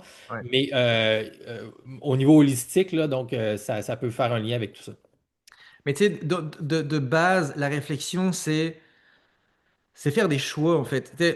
La réflexion, c'est on revient à l'essentiel. Je pense que ça va être ça. Puis on revient à soi, on revient à l'essentiel. Puis l'essentiel, c'est comme la nature, les matières naturelles, ce qui nous entoure, ce qui est là, ce qui est sain. Puis c'est pas juste tant pour des ions négatifs, positifs. Ça en fait partie, c'est essentiel. Mais c'est surtout aussi comme moi dans ma démarche, c'est quels matériaux je vais avoir plaisir à travailler. Quels Mhm. matériaux vont être sains pour moi quand je vais le travailler et qu'est-ce que j'offre aux gens comme matériaux qui vont être chez eux aussi. Il y a toute cette démarche-là de quel est quel est l'impact que je veux avoir dans le temps avec ce que je crée au quotidien. Et c'est un peu ça, c'est de faire un produit qui, dans 10, 20, 30 ans, je serai encore fier de l'avoir fait parce que je sais il est bien fait, il a des bons matériaux. En tout cas, il y a vraiment toute une histoire de valeur derrière aussi qui est présent dans la démarche. Ouais. Et tous ces matériaux, tu sais, enduits à la chaux, à la shungite, la laine, c'est toutes des choses. L'idée, c'était un peu aussi d'aller toucher à tous les éléments, tu sais. Il y avait le Ouais. bois, il y avait le minéral, il y avait l'animal. euh, donc, il y avait aussi cette démarche d'aller rejoindre tous les éléments à l'intérieur.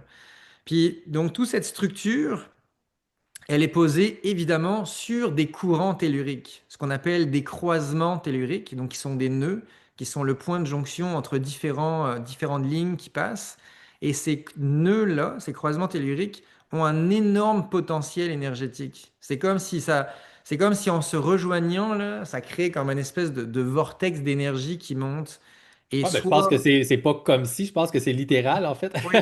oui, et soit ces vortex-là vont nous drainer, soit ils vont nous énergiser. En gros, là, je vais être très binaire, là, Ouais, pour ouais, faire ouais. ça simple. Et donc, l'expérience qu'on veut amener, c'est de générer ce vortex comme dans un amplificateur un réceptacle qui va recevoir cette énergie bénéfique et qui va comme faire baigner à l'intérieur cette énergie. Donc, le dodécaèdre, en l'occurrence, a vraiment cette capacité d'amplifier euh, les énergies pour augmenter l'expérience. Donc là, Donc, présentement, derrière toi, il est à son endroit spécifique ouais, à la croisée de certaines lignes d'énergie tellurique qui créent un vortex. Et où est-ce qu'on le voit derrière toi, ça va amplifier cette énergie-là. Et lorsqu'on exact. va dedans, ça va avoir des impacts bénéfiques. Et donc, si je fais le lien avec ce que tu nous expliquais plus tôt, quelqu'un qui reçoit le dodé, si quelqu'un te faisait une commande pour un dodé à la maison ou whatever, il voudrait ouvrir un Ouais. bureau avec ça, il ne le met pas n'importe où dans le bureau. Ça va venir avec une cartographie potentiellement pour le mettre au meilleur endroit possible. Et également, c'est la même chose quand tu disais mesurer chez les gens leur espace de vie. Donc, mettre le gars ou la fille à certains endroits, ben, il y a des endroits où est-ce que l'énergie est différente que d'autres. Donc, il faut que ça vienne idéalement avec le meilleur endroit possible où est-ce qu'on va le mettre. En fait, c'est même pas idéalement, c'est comme il faut le faire, il faut que ça Il faut le devienne, faire. Ouais, c'est ça, c'est ça. il faut que ça ne devienne plus optionnel. Ouais. Et quand je les installe, les derniers que j'ai installés, je les mettais sur des croisements précis. Donc je fais la géobiologie du lieu avant de l'installer. Donc on harmonise l'environnement, on l'installe sur un croisement particulier, on active ça pour justement donner le meilleur de l'expérience. Et ces croisements-là, on en trouve un peu partout. Il y en a des très forts, il y en a des moins forts, mais il y en a toujours des bénéfiques qu'on peut utiliser pour justement amplifier ça. Donc partout où je les amène, partout où je les installe, ils sont sur des bonnes places euh, Énergétique. géobiologiquement. Donc, ouais, c'est ça. En fait, j'étais curieux de savoir si tu avais une certaine demande, en fait, déjà d'entreprise au Québec. Tu sais, y a-tu plusieurs gens qui t'ont demandé d'avoir des dodécaèdres chez eux ou des business ou autres? Depuis que tu as commencé ça, ça ressemble à quoi le marché du dodé au QC? Le marché du dodé, pour l'instant, est en développement. On en a actuellement trois autres. Donc, il y a celui qui est chez nous ici. Il y en a trois autres qui sont au Québec, OK. dans la région d'Estrie surtout.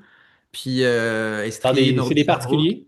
Chez des particuliers dans un grand centre et sinon c'est deux particuliers, ouais. Wow. Donc ce qu'on a fait en fait, on a offert jusqu'à présent une formule qui s'appelait la formule découverte gratuite Et en fait, donc j'invitais les gens à venir dans le studio où je suis présentement, là, chez nous, et je leur faisais vivre l'expérience. Parce que c'est une expérience qu'on a comme jamais l'occasion de vivre, d'être tout seul dans un espace sécuritaire, dans le silence. Il y a toujours quelque chose, un stimuli quelconque dans tous les expériences qu'on nous propose, là. Il faut nous stimuler, il faut nous stimuler.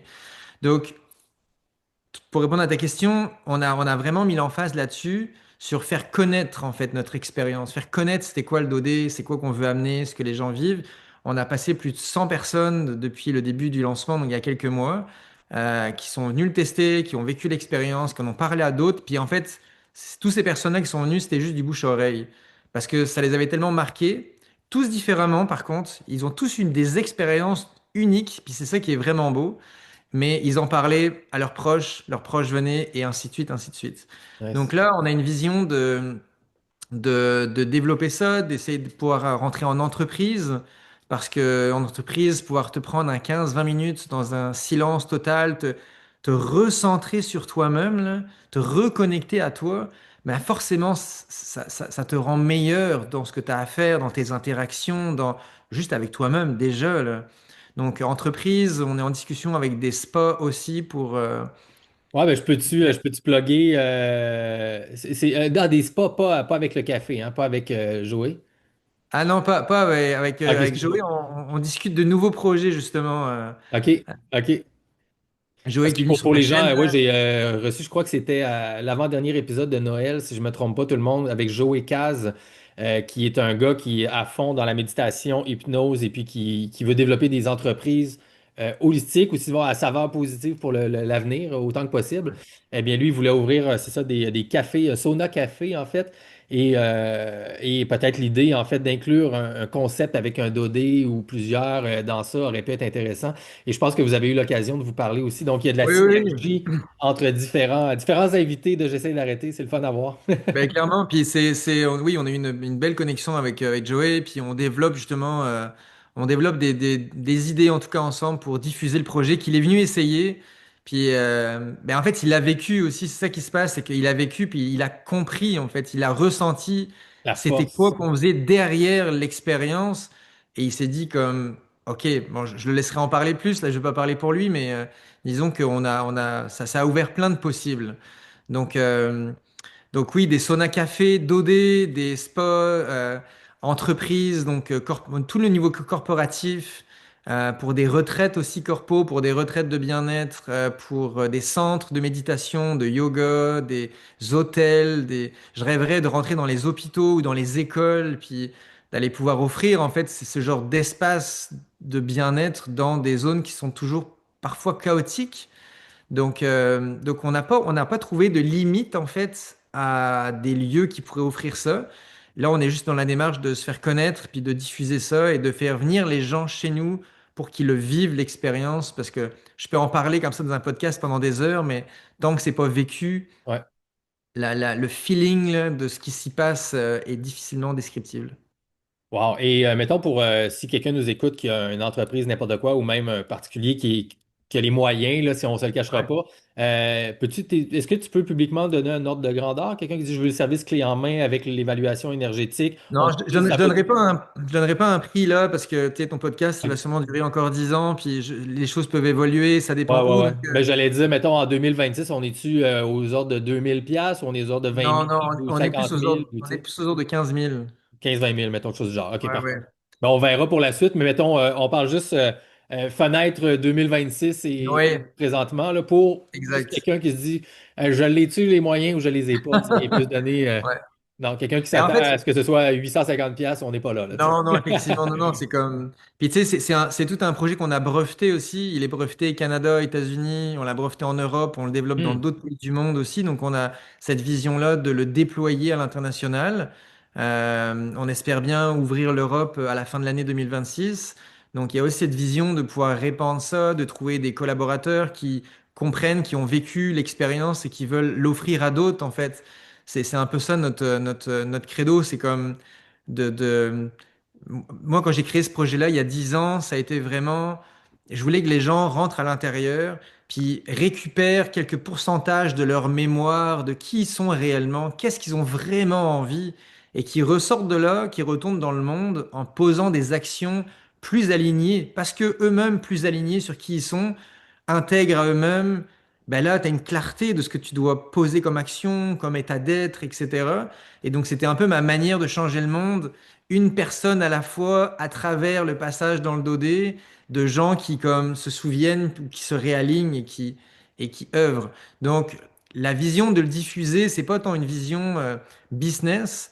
J'ai un associé avec moi dans cette aventure-là. Ça a été mon premier acheteur en fait. Il a vécu l'expérience, puis il a tellement tripé qu'il s'est dit comme moi j'embarque. Et, OK? euh, et oui, on a un modèle d'affaires d'entreprise, mais la vision globale derrière, c'est plus comme de réussir à le déployer et que plus de gens puissent bénéficier de l'expérience, puissent donner des feedbacks, puissent comme s'approprier aussi cet outil-là, cet instrument-là, à travers différentes choses. Tu vois, on a parlé de méditation, mais pas que. Là, on est en train d'ouvrir des nouveaux champs d'expertise avec, au niveau sonore, au niveau même de traitement d'acupuncture à l'intérieur, d'ostéopathie, de plein de choses. En fait, on est au balbutiement de tout un tas de...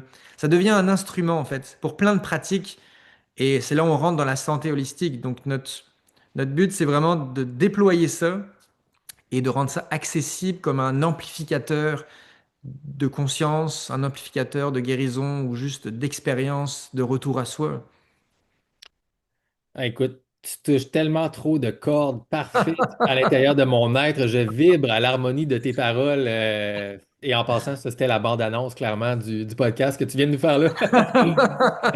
Écoute, est-ce que tu as encore un 10-15 minutes ou tu sens que Non, non, mais j'ai le temps. Là, je peux parler ça toute la nuit. Là, vas-y. Ouais, ouais, ben écoute, moi aussi, mais là, Salut. je te ferai pas subir ça parce que On en fera un on, deuxième s'il faut, ouais, c'est mais tu ça, vas on pas restera en arrêter. contact là, et tu sais, évidemment, moi, ça fait depuis Noël que je me dis que je vais falloir que j'aille voir ça cette année, faire ta petite expérience. Ben oui.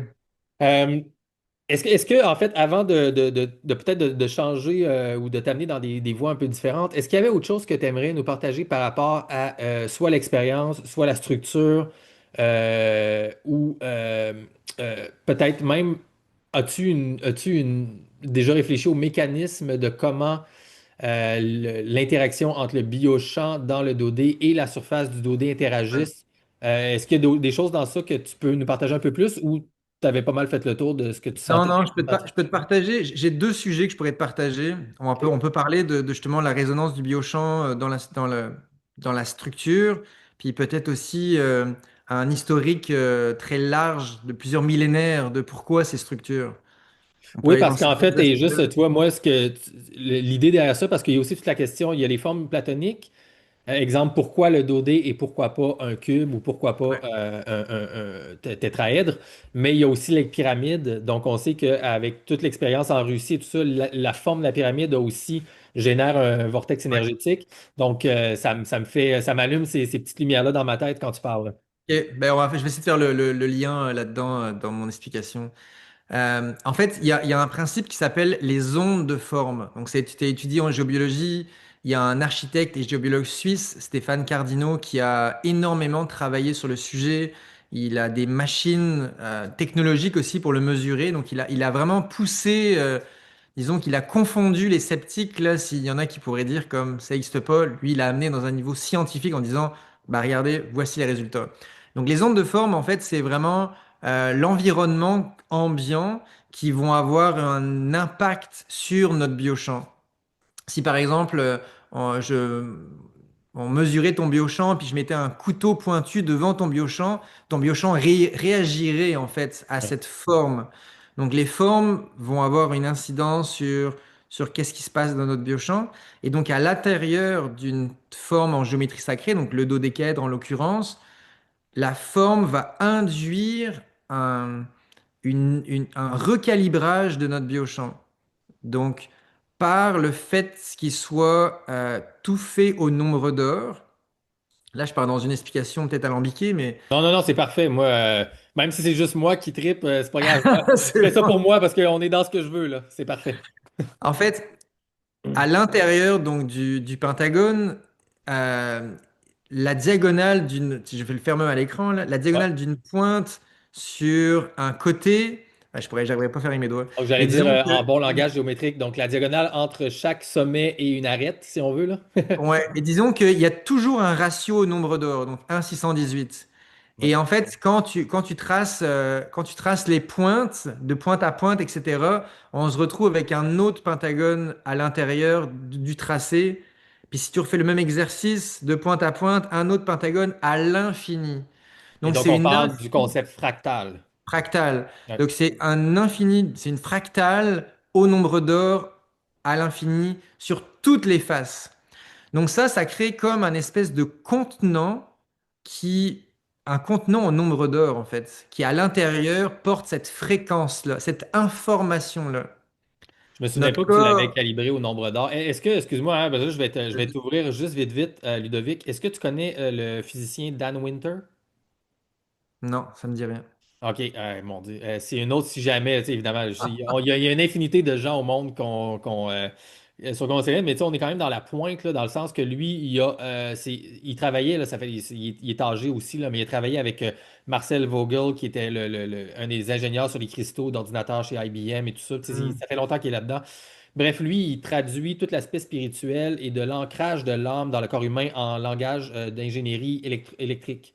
Ah Principalement, ouais, c'est électromagnétique, là, mais principalement ouais. électrique. Et la grosse chose qu'il a trouvée, et je pense que c'est dans les 5 à 10 dernières années, qui a mis ça ensemble au niveau théorique, là, mécanistique, c'est que dans le fond, le nombre d'or au niveau de l'étoile géométrique, donc l'étoile dynamique entre chacune des formes platoniques, donc chaque forme platonique est nestée, donc est imbriquée les unes dans l'autre jusqu'au point zéro.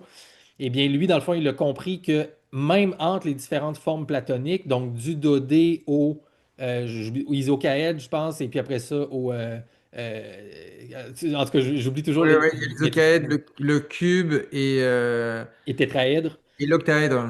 et l'octaèdre, ouais, Ouais. c'est ça exactement. Donc, Ouais, tétraèdre, cube, octaèdre, isocaèdre, dodécaèdre. exact. Et là, tu l'as fait dans l'autre direction. Mais si tu prends les arêtes et que tu. Donc, ça se replie ensemble pour changer de forme.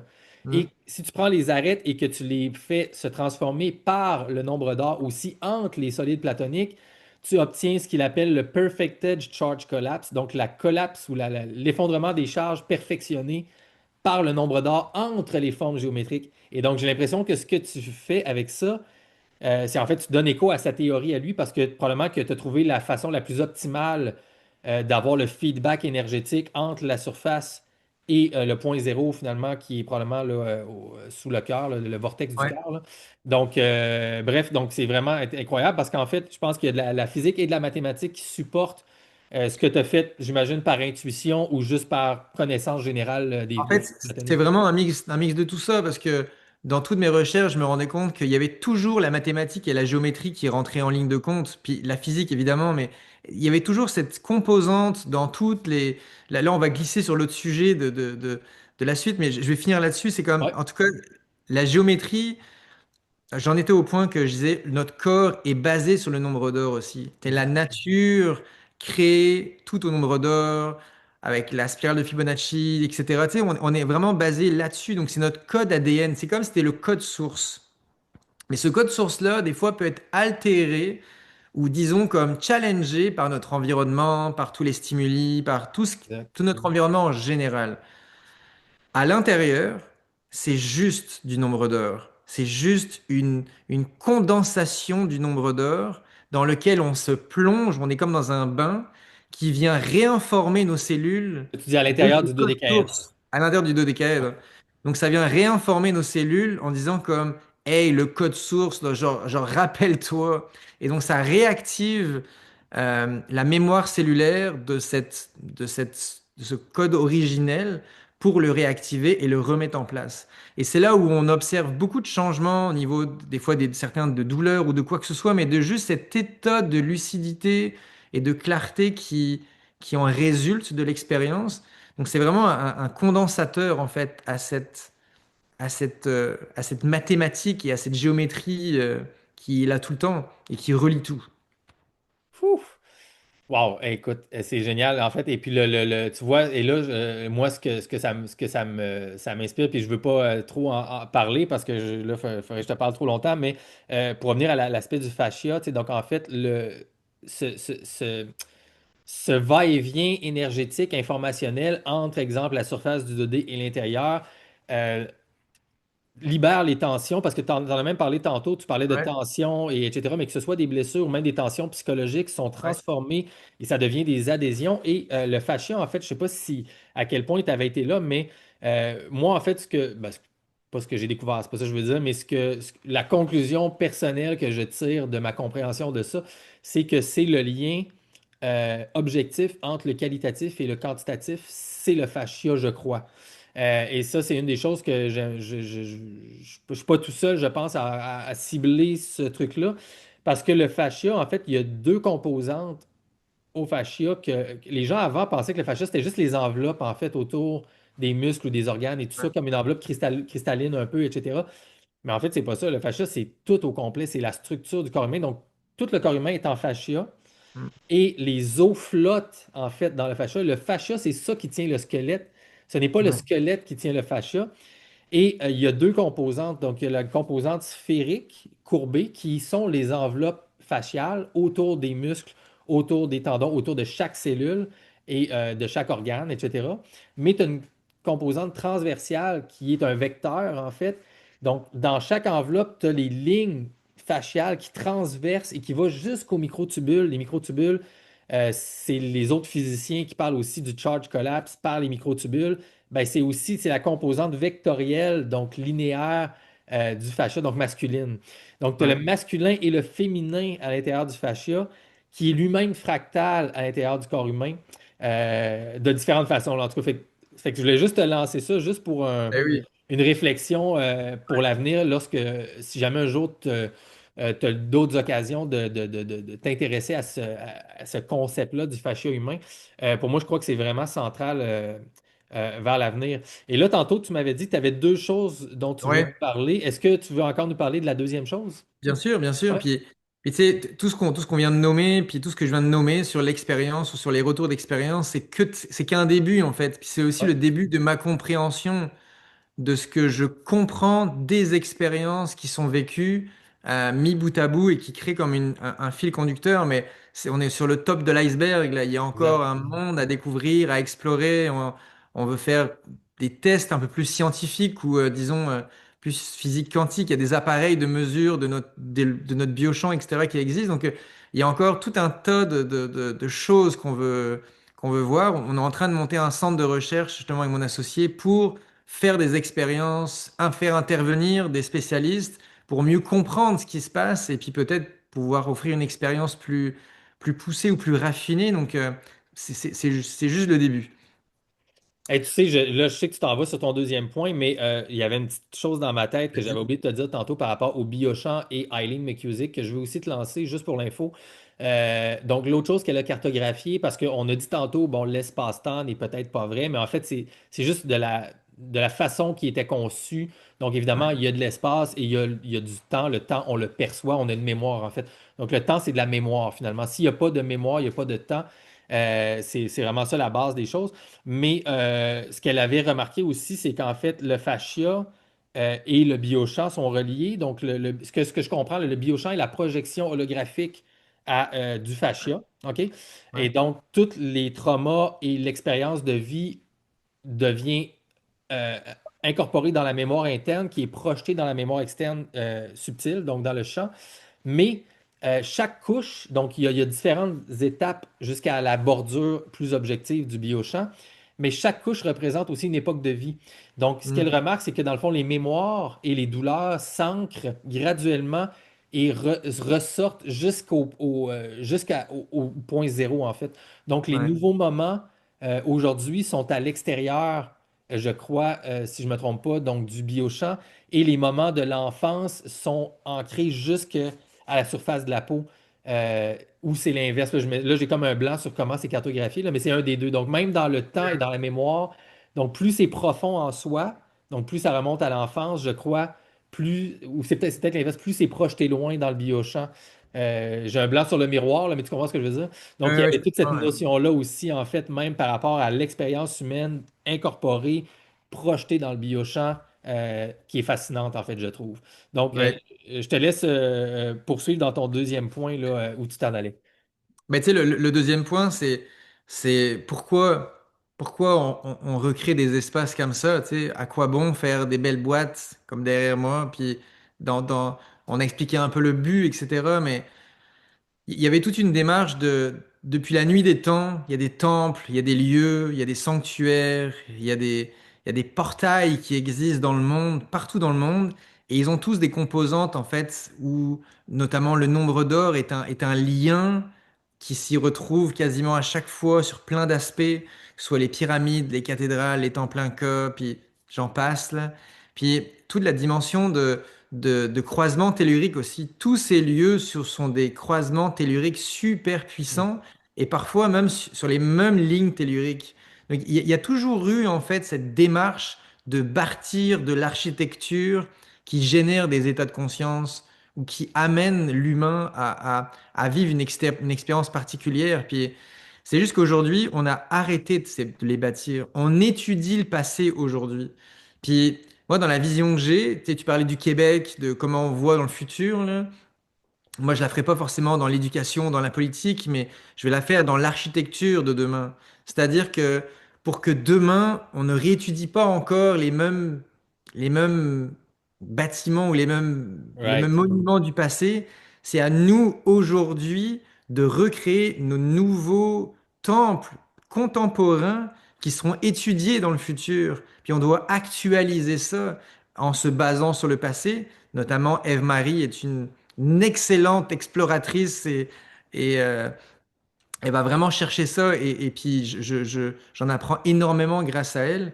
Mais aujourd'hui, c'est aussi ça, c'est on recrée ça. Tu sais. Aujourd'hui, il y en a un petit derrière moi, mais la vision, c'est d'en faire des grands, de faire des immenses en fait sanctuaires, des immenses dodés pour Ah, pouvoir voilà. permettre à des groupes entiers de vivre cette expérience ensemble dans une conscience collective, en méditant ensemble, en priant ensemble, en chantant ensemble pour justement comme retisser ce lien humain aussi à travers ces expériences qui ont été vécues dans le passé et qui aujourd'hui sont vécues encore sous certaines formes, mais on n'a plus forcément d'architecture pour les contenir, puis pour les supporter en fait. Donc c'est aussi ça, c'est recréer les cathédrales d'aujourd'hui pour demain.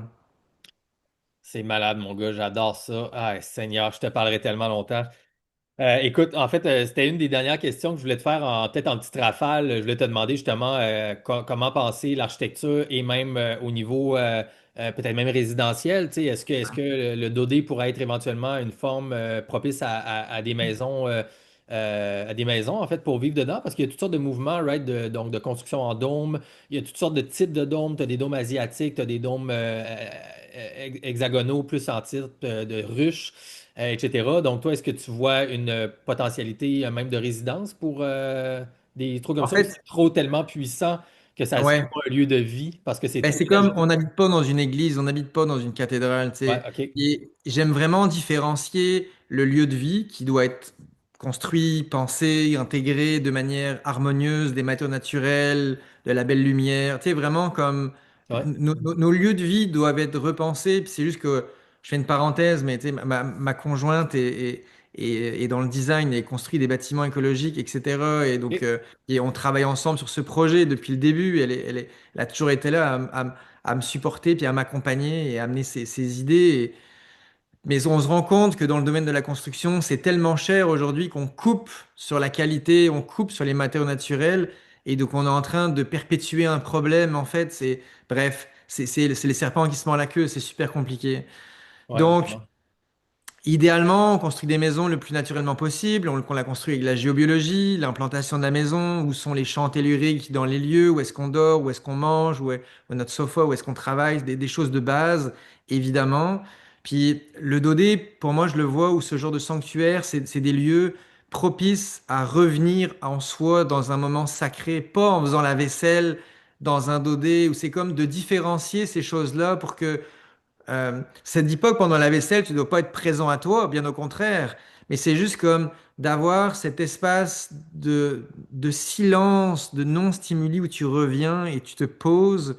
Oui, parce que Euh, ça a vraiment un impact réel sur l'énergie et puis sur tout ça. Donc, tu sais, vivre toujours dans une forme qui harmonise toujours vraiment de façon active et consciente, ça, c'est peut-être pas le meilleur milieu de vie pour vivre au jour ben, le jour, là. Je comprends ce que tu veux dire. Ouais. moi, j'ai toujours vu énergétique, puis en géobiologie, c'est ce que j'ai toujours fait. C'est comme je mettais toujours l'énergie des lieux de vie un tout petit peu au-dessus des gens, mais juste un petit peu. Genre, le niveau du lieu, les supporter, les garder comme vraiment comme juste à la bonne fréquence. Trop bas, ben, tu te draines trop haut, tu deviens trop high, tu es dans un Ouais, c'est excès ça. t'es dans un excès de bonne énergie, puis un excès, c'est jamais bon. Donc, vivre dans un 2D, c'est que ce serait comme être en processus quantique, énergétique constant, ce Constant. serait ingérable à long terme. Donc, moi, ma suggestion, c'est toujours des lieux harmonieux, calmes, où t'es pas challengé chez toi, tu peux être tranquille, le monde est assez challengeant à l'extérieur comme ça, et puis des lieux de sanctuaire où tu viens te retrouver, où tu viens, tu sais, on a parlé beaucoup de silence là à travers le 2D, mais le chant fait partie du Ouais. silence aussi. Et avec Eve-Marie, on l'expérimente énormément et je suis vraiment tellement content de pouvoir le faire avec elle. Elle a une voix et Ouais, ouais, incroyable, là. Ouais. une conscience du son et de la voix qui est extraordinaire. Et on se rend compte que le son, en fait, c'est la projection de notre moi, de notre son intérieur qui part sur les parois et qui nous revient. Et il y a un processus vraiment magique avec ça. Donc, le faire pour soi-même, c'est extraordinaire. Le faire en groupe, ben là, on amène une coche supplémentaire. Donc, donc il y a vraiment. Mais donc, pour répondre à tes questions, non, pour les habitations, ce serait pas ma recommandation, Ouais. disons. Mais de prendre des moments, par contre, particuliers pour comme se recentrer Ouais, mais sur pour les. des centres, en fait, style comme des églises, en fait, comme des temples, en fait, de recueillement, de groupes, de Oui, communautés et de chants. Et là, bien évidemment, là, on n'aura pas le temps d'ouvrir ce truc immense, mais ça fait le lien avec la religion, en fait. Et là, on a un retour à la question de d'où vient la religion et quelle est finalement la mission initiale ou originelle de ce que devrait être la religion et du recueillement de groupes, pas seulement pour l'aspect communautaire, etc. Au Québec, les gens sont là-dedans, surtout à droite conservateur. Ouais, mais le christianisme, le catholicisme nous a aidés pour se tenir ensemble communautairement et rester fort face à l'oppresseur. C'est absolument vrai, mais l'aspect vibratoire, spirituel et élevant et au potentiel de guérison même, parce que on parlait tantôt de la fréquence. Lorsque les fréquences sont harmoniques, eh bien le fascia vibre. En fait, là, c'est ça que je voulais aussi te rajouter. Tu sais, donc, comment je vois ça, le fascia est aussi un milliard, en fait, de clés de résonance, de diapason à l'intérieur. Parce que chaque embranchement des vecteurs de fascia que je te disais, la partie vectorielle, ouais, c'est tous des embranchements et ça vibre parce que c'est cristallo-liquide. Et ouais, donc, ouais, les embranchements bougent en temps réel. Et lorsque tu as ces embranchements-là autour d'un organe médié par les nerfs, par la neurologie, donc l'aspect bioélectrique, ces embranchements-là vibrent et donc ça crée un microtorus qui est ce qu'on appelle le chakra. Et donc, en fait, lorsqu'on reçoit une énergie commune de tout le monde, le fascia vibre et ça peut, dans le fond, par sa résonance, comme on peut casser des verres à l'extérieur, on peut casser des tensions à l'intérieur, défaire des mhm, adhésions. Et donc, lorsque le tissu connectif qu'on appelle le fascia se libère, eh bien, il y a une connexion holographique avec le cerveau. Donc, quand tu as un nœud dans ton corps, ça crée un nœud dans ton cerveau, si on veut. Donc, tes ouais, pensées sont différentes quand tu es malade, etc. Eh bien, donc, tu penses de façon différente suite à ça et ça change euh, ta vision, si on veut, sur le monde à ce mhm, niveau-là. Fait que c'est malade ce que tu me dis, j'adore ça. Écoute, on va fermer le tout peut-être avec une ou deux petites questions. Ma section toc au carré, donc ma section obsessive. Donc, réponds en 30 secondes, une minute. C'est des questions impossibles parce que ça demanderait des heures de réflexion, mais juste pour ton input rapide, on a parlé de géobiologie beaucoup ouais. pendant le show. Donc, l'idée des lignes telluriques et puis de l'impact de la géologie, donc sur la biologie. Mais avais-tu pris en compte la gang qui font des recherches sur la biogéologie? Donc, c'est-à-dire qu'en fait, tout ce qui est géologie est plutôt de la biologie et ce qu'on pense comme étant géologique, ce ne sont en fait que des structures vivantes sans l'eau. Donc, c'est des structures vivantes asséchées. Et c'est quelque chose que tu as vu, dans ton visage, ça n'a pas l'air à résonner, là, En mais. fait, ben, c'est qu'il y a une composante que j'ai le goût d'ajuster. C'est quand, tu sais, quand on dit géologie, dans la biogéologie, c'est comme on traite pas forcément, on traite pas de la géologie. Tu sais, moi, je suis pas géologue, là. Mais la géobiologie va être plus comme l'étude des courants énergétiques dans la Terre qui passent partout et non pas la géologie en tant que telle. Ah, ok, Donc ça, c'est vraiment juste comme ça. Il est détaché. ouais. Ok, je comprends. Donc c'est plus comme en fait, ça rejoint quasiment ce que tu dis. C'est comme des entités vivantes qui circulent, avec différentes qualités, qui sont un peu partout sur le globe et qui ont été traitées depuis des milliers d'années, que ce soit dans la construction des temples ou dans l'établissement de villages ou de villes ou de troupeaux d'animaux, parce qu'il y avait des bénéfiques, il y avait des effets bénéfiques pour la santé. Good. OK, moi, en fait, l'idée que je te fais, c'est que là, je prends un méga pas de recul là, vers l'aspect Ouais, méta-généraliste, là, si on veut. Là. C'est qu'en fait, là, donc c'est plus loin que ça. Donc, en fait, ces courants-là, si on prend l'idée de tes courants, sont en fait probablement des relents de courants bioélectrique d'entités vivantes beaucoup plus grandes. Donc, en fait, c'est un retour à l'ère des titans, si on veut. Donc, ouais, je vois cette ce que tu veux idée-là, en dire. fait, c'est que les montagnes, tout ce qui sont des montagnes, des formations géologiques, il y a des gens, en fait, qui ont commencé à, je vais dire, cartographier tout ça, à recenser tout ça et à remarquer que, dans le fond, toutes les structures qui existent partout au monde sont identifiables avec des structures qui correspondent au corps humain, Ouais. mais qui sont euh, raplatis parce qu'ils ne sont plus en fait gorgés d'eau structurée. Donc, il n'y a plus le fascia en fait est desséché et le Mhm. déchaissement du fascia d'entité avec le temps devient ce qu'on appelle la géologie ou la structure de la nature finalement. Et en fait, ce sont des structures, comment eux voient ça, là, ce sont donc des structures vivantes. Et là, ben, tu sais, il y a des gens qui vont jusqu'à voir, en fait, que, OK, non, non, il y avait telle structure à tel endroit dans le désert, en Afrique et en Amérique du Sud. Non, non, c'était littéralement, c'était des dragons ou c'était telle entité réelle et desséchée. On a les écailles là, on a, à tel autre endroit, on a un éléphant qui est une montagne qui est un éléphant, mais là, puis là, je te parle de scan 3D anatomique précis d'un éléphant aujourd'hui. Puis là, il y a toutes les cavernes avec l'œil, le socle. Et ils prennent des échantillons, ils font analyser ça dans des vrais labos et ça ressort avec tous les types de bons minéraux, etc., pour différencier tel type de matière. Et fait que dans le fond, il y a ça. Et même dans l'espace, en fait, Bennu, une des trois. Là, on est à 3I Atlas, là, c'est le troisième objet interstellaire. Là. Le deuxième, ils ont fait des prélèvements et ça correspond à 99% à tel type d'éléments du corps humain. Et donc, dans le fond, ce que ces gens-là sont en train de dire, c'est que dans le fond, il n'y a rien qui existe en dehors de la biologie, finalement.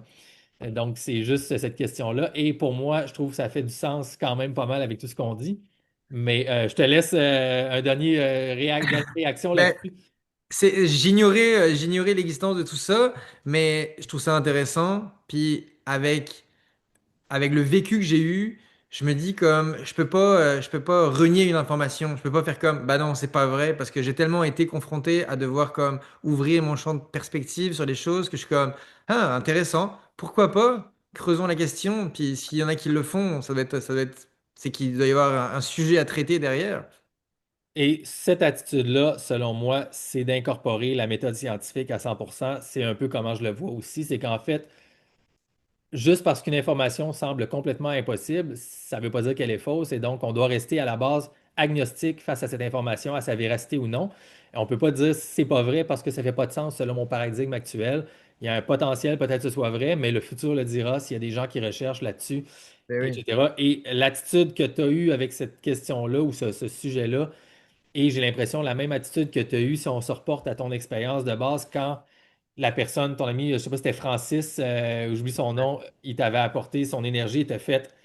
Tu aurais pu faire étant, tu aurais pu être fermé puis faire ah, ça doit être juste quelque chose qui n'est pas vrai, il m'a truqué, etc. Mais finalement, tu as fait non, mais il y a peut-être quelque chose là, tu sais, puis tu as investigué ça avant Ouais. d'émettre ton jugement final, tu sais. Et je pense que c'est la marque Mais de la sagesse, en fait. tu voyais le nombre d'histoires qu'on me raconte des gens qui sortent du dodé et que je ne peux pas raconter parce que je vis dans un film de science-fiction depuis, là, dans le sens que des- des perceptions que les gens ont, puis comme répéter plein de choses que je suis comme, ok, mais il se passe vraiment un monde au-delà de notre monde, puis Puis des fois, on entend des bribes d'histoire, mais moi, je les entends toutes les semaines, là, cumulées. Puis je suis comme, ok, là, genre, l'humain vit vraiment des choses qu'ils ne partagent pas en société, mais pourtant, ils sont là, puis ils vivent ça, puis ils ont des perceptions bien plus vastes qu'on imagine. Ouais, on vit pas dans le monde dans lequel on croyait vivre, je crois. Et puis, tu sais, là, ça Non, fait 3, 4 semaines que les dossiers Epstein ont été dévoilés, un là, autre une grosse exemple. partie. Et là, ben, tous les gens découvrent plein de choses présentement, de faire, oh my God, OK, il y a Ouais, totalement un autre monde. Donc, ces gens-là, cette classe Epstein-là, eux, ils vivent dans un univers totalement de science-fiction. En fait, ces gens-là ouais, travaillent avec l'aspect énergétique, ils travaillent avec l'aspect magie noire, ils travaillent avec la programmation des gens à distance et toutes sortes de choses comme ça. Donc, c'est vraiment. Donc, évidemment, de notre côté, avec des choses comme toi tu fais, eh bien, il y a façon d'utiliser cette réalité-là de façon scientifique pour le bien, pour l'harmonie et pour avoir un futur beaucoup plus radieux, ouais. idéalement, dans lequel on va pouvoir vivre. Fait que c'est vraiment fantastique. Mais attends, il y a un autre point que j'aimerais rajouter, parce que tu me lances Ben oui, là-dessus. là, j'essaie de conclure, mais pour toi, en fait, je veux te laisser partir de Non, Ludovic. non, non, mais non, mais on conclura jamais cette discussion. Elle est impossible à conclure. Mais il y a un truc, c'est comme, il y a une démarche énormément en ce moment sur la technologie, puis la technologie qui nous soigne, puis les fréquences, puis c'est génial parce que ça ouvre des nouveaux champs de perspective. Mais j'ai vraiment le goût de rappeler aux gens qui vont nous écouter que la vraie technologie, là, c'est notre corps, là. C'est nous, là. C'est nous, la Ouh! technologie qu'on doit réactiver. C'est pour ça que j'utilise aucune technologie à l'intérieur du Dodé et que je ne veux pas en utiliser, en tout cas à date, parce que on doit d'abord se réapproprier notre technologie. On en a parlé pendant 2 heures ensemble, là, de tout ce véhicule incroyable qu'on sous-estime, qu'on ne connaît pas. Et j'aimerais vraiment qu'on se réapproprie ça avant d'aller encore mettre notre pouvoir sur une autre bébelle extérieure, aussi incroyable soit-elle, mais on a nous là, on est là, là, on vit dans ce corps là, puis il est magique là. Juste comme on le déploie, on le réactualise, on le potentialise, là, puis c'est ça qui va nous guérir, c'est ça qui va nous amener la vie qu'on veut vivre. Je suis vraiment content en fait que tu aies amené ce dernier point-là, Ludovic, parce que ça fait le lien avec l'épisode que je vais avoir sorti, je pense, juste avant avec Renaud Ruhlmann. Si les gens s'intéressent à ça, on a fait un épisode sur les medbeds et cette idée des medbeds-là. Et lui, justement, il allait dans le même sens que toi, parce que lui, c'est un gars qui travaille avec les diapasons, les fréquences, mais lui a fait une herboristerie digitale des sons de plantes et de molécules naturelles. Et justement, il était dans la même lignée que toi. Il disait non, mais avant de penser à avoir un outil technologique, etc., c'est la base, c'est les molécules naturelles, les fréquences naturelles et, comme tu dis, le corps humain. Donc, on est vraiment sur la bonne ligne. Et pour faire le lien avec les histoires folles dont je te parlais juste avant, moi, j'aime beaucoup le champ de travail, en fait, qui s'appelle le biomimétisme ou en anglais biomimicry. Donc, c'est Ouais, l'idée ouais. d'avoir des technologies qui imitent finalement la nature ou la biologie. Eh ben, il y a peut-être une raison pourquoi est-ce que c'est ça qui sont les technologies les plus efficaces présentement. C'est parce qu'en fait, ce qu'on imite, c'est la technologie la plus avancée de l'univers, c'est la biologie, c'est le corps humain. Et voilà, donc C'est juste j'aurais pas qu'il pu. faut, il faut pas bypasser l'humain dans cette quête-là. Exact. Puis moi, c'est juste ça mon point, c'est comme passons par l'humain, puis éventuellement après passons par la technologie. Parce que sinon, si on saute l'humain, on va rater une coche importante dans notre évolution. Non, mais en fait, ce que je voulais dire, c'est que moi, l'impression que j'ai, c'est que si l'humain continue à améliorer de façon exponentielle ces technologies-là, avec une idée de faire du biomimétisme, finalement, on va recréer la biologie. Donc c'est ça, en fait. Donc, j'étais en train de dire, donc, on est en train probablement de. Si on pousse ça jusqu'au bout, l'idée finale, c'est qu'on va recréer la biologie, dans le fond. Donc, c'est de trouver, et finalement, probablement qu'il va falloir trouver comment faire du fascia pour amener cette technologie-là à point. Et c'est un petit peu ça que je disais en conclusion.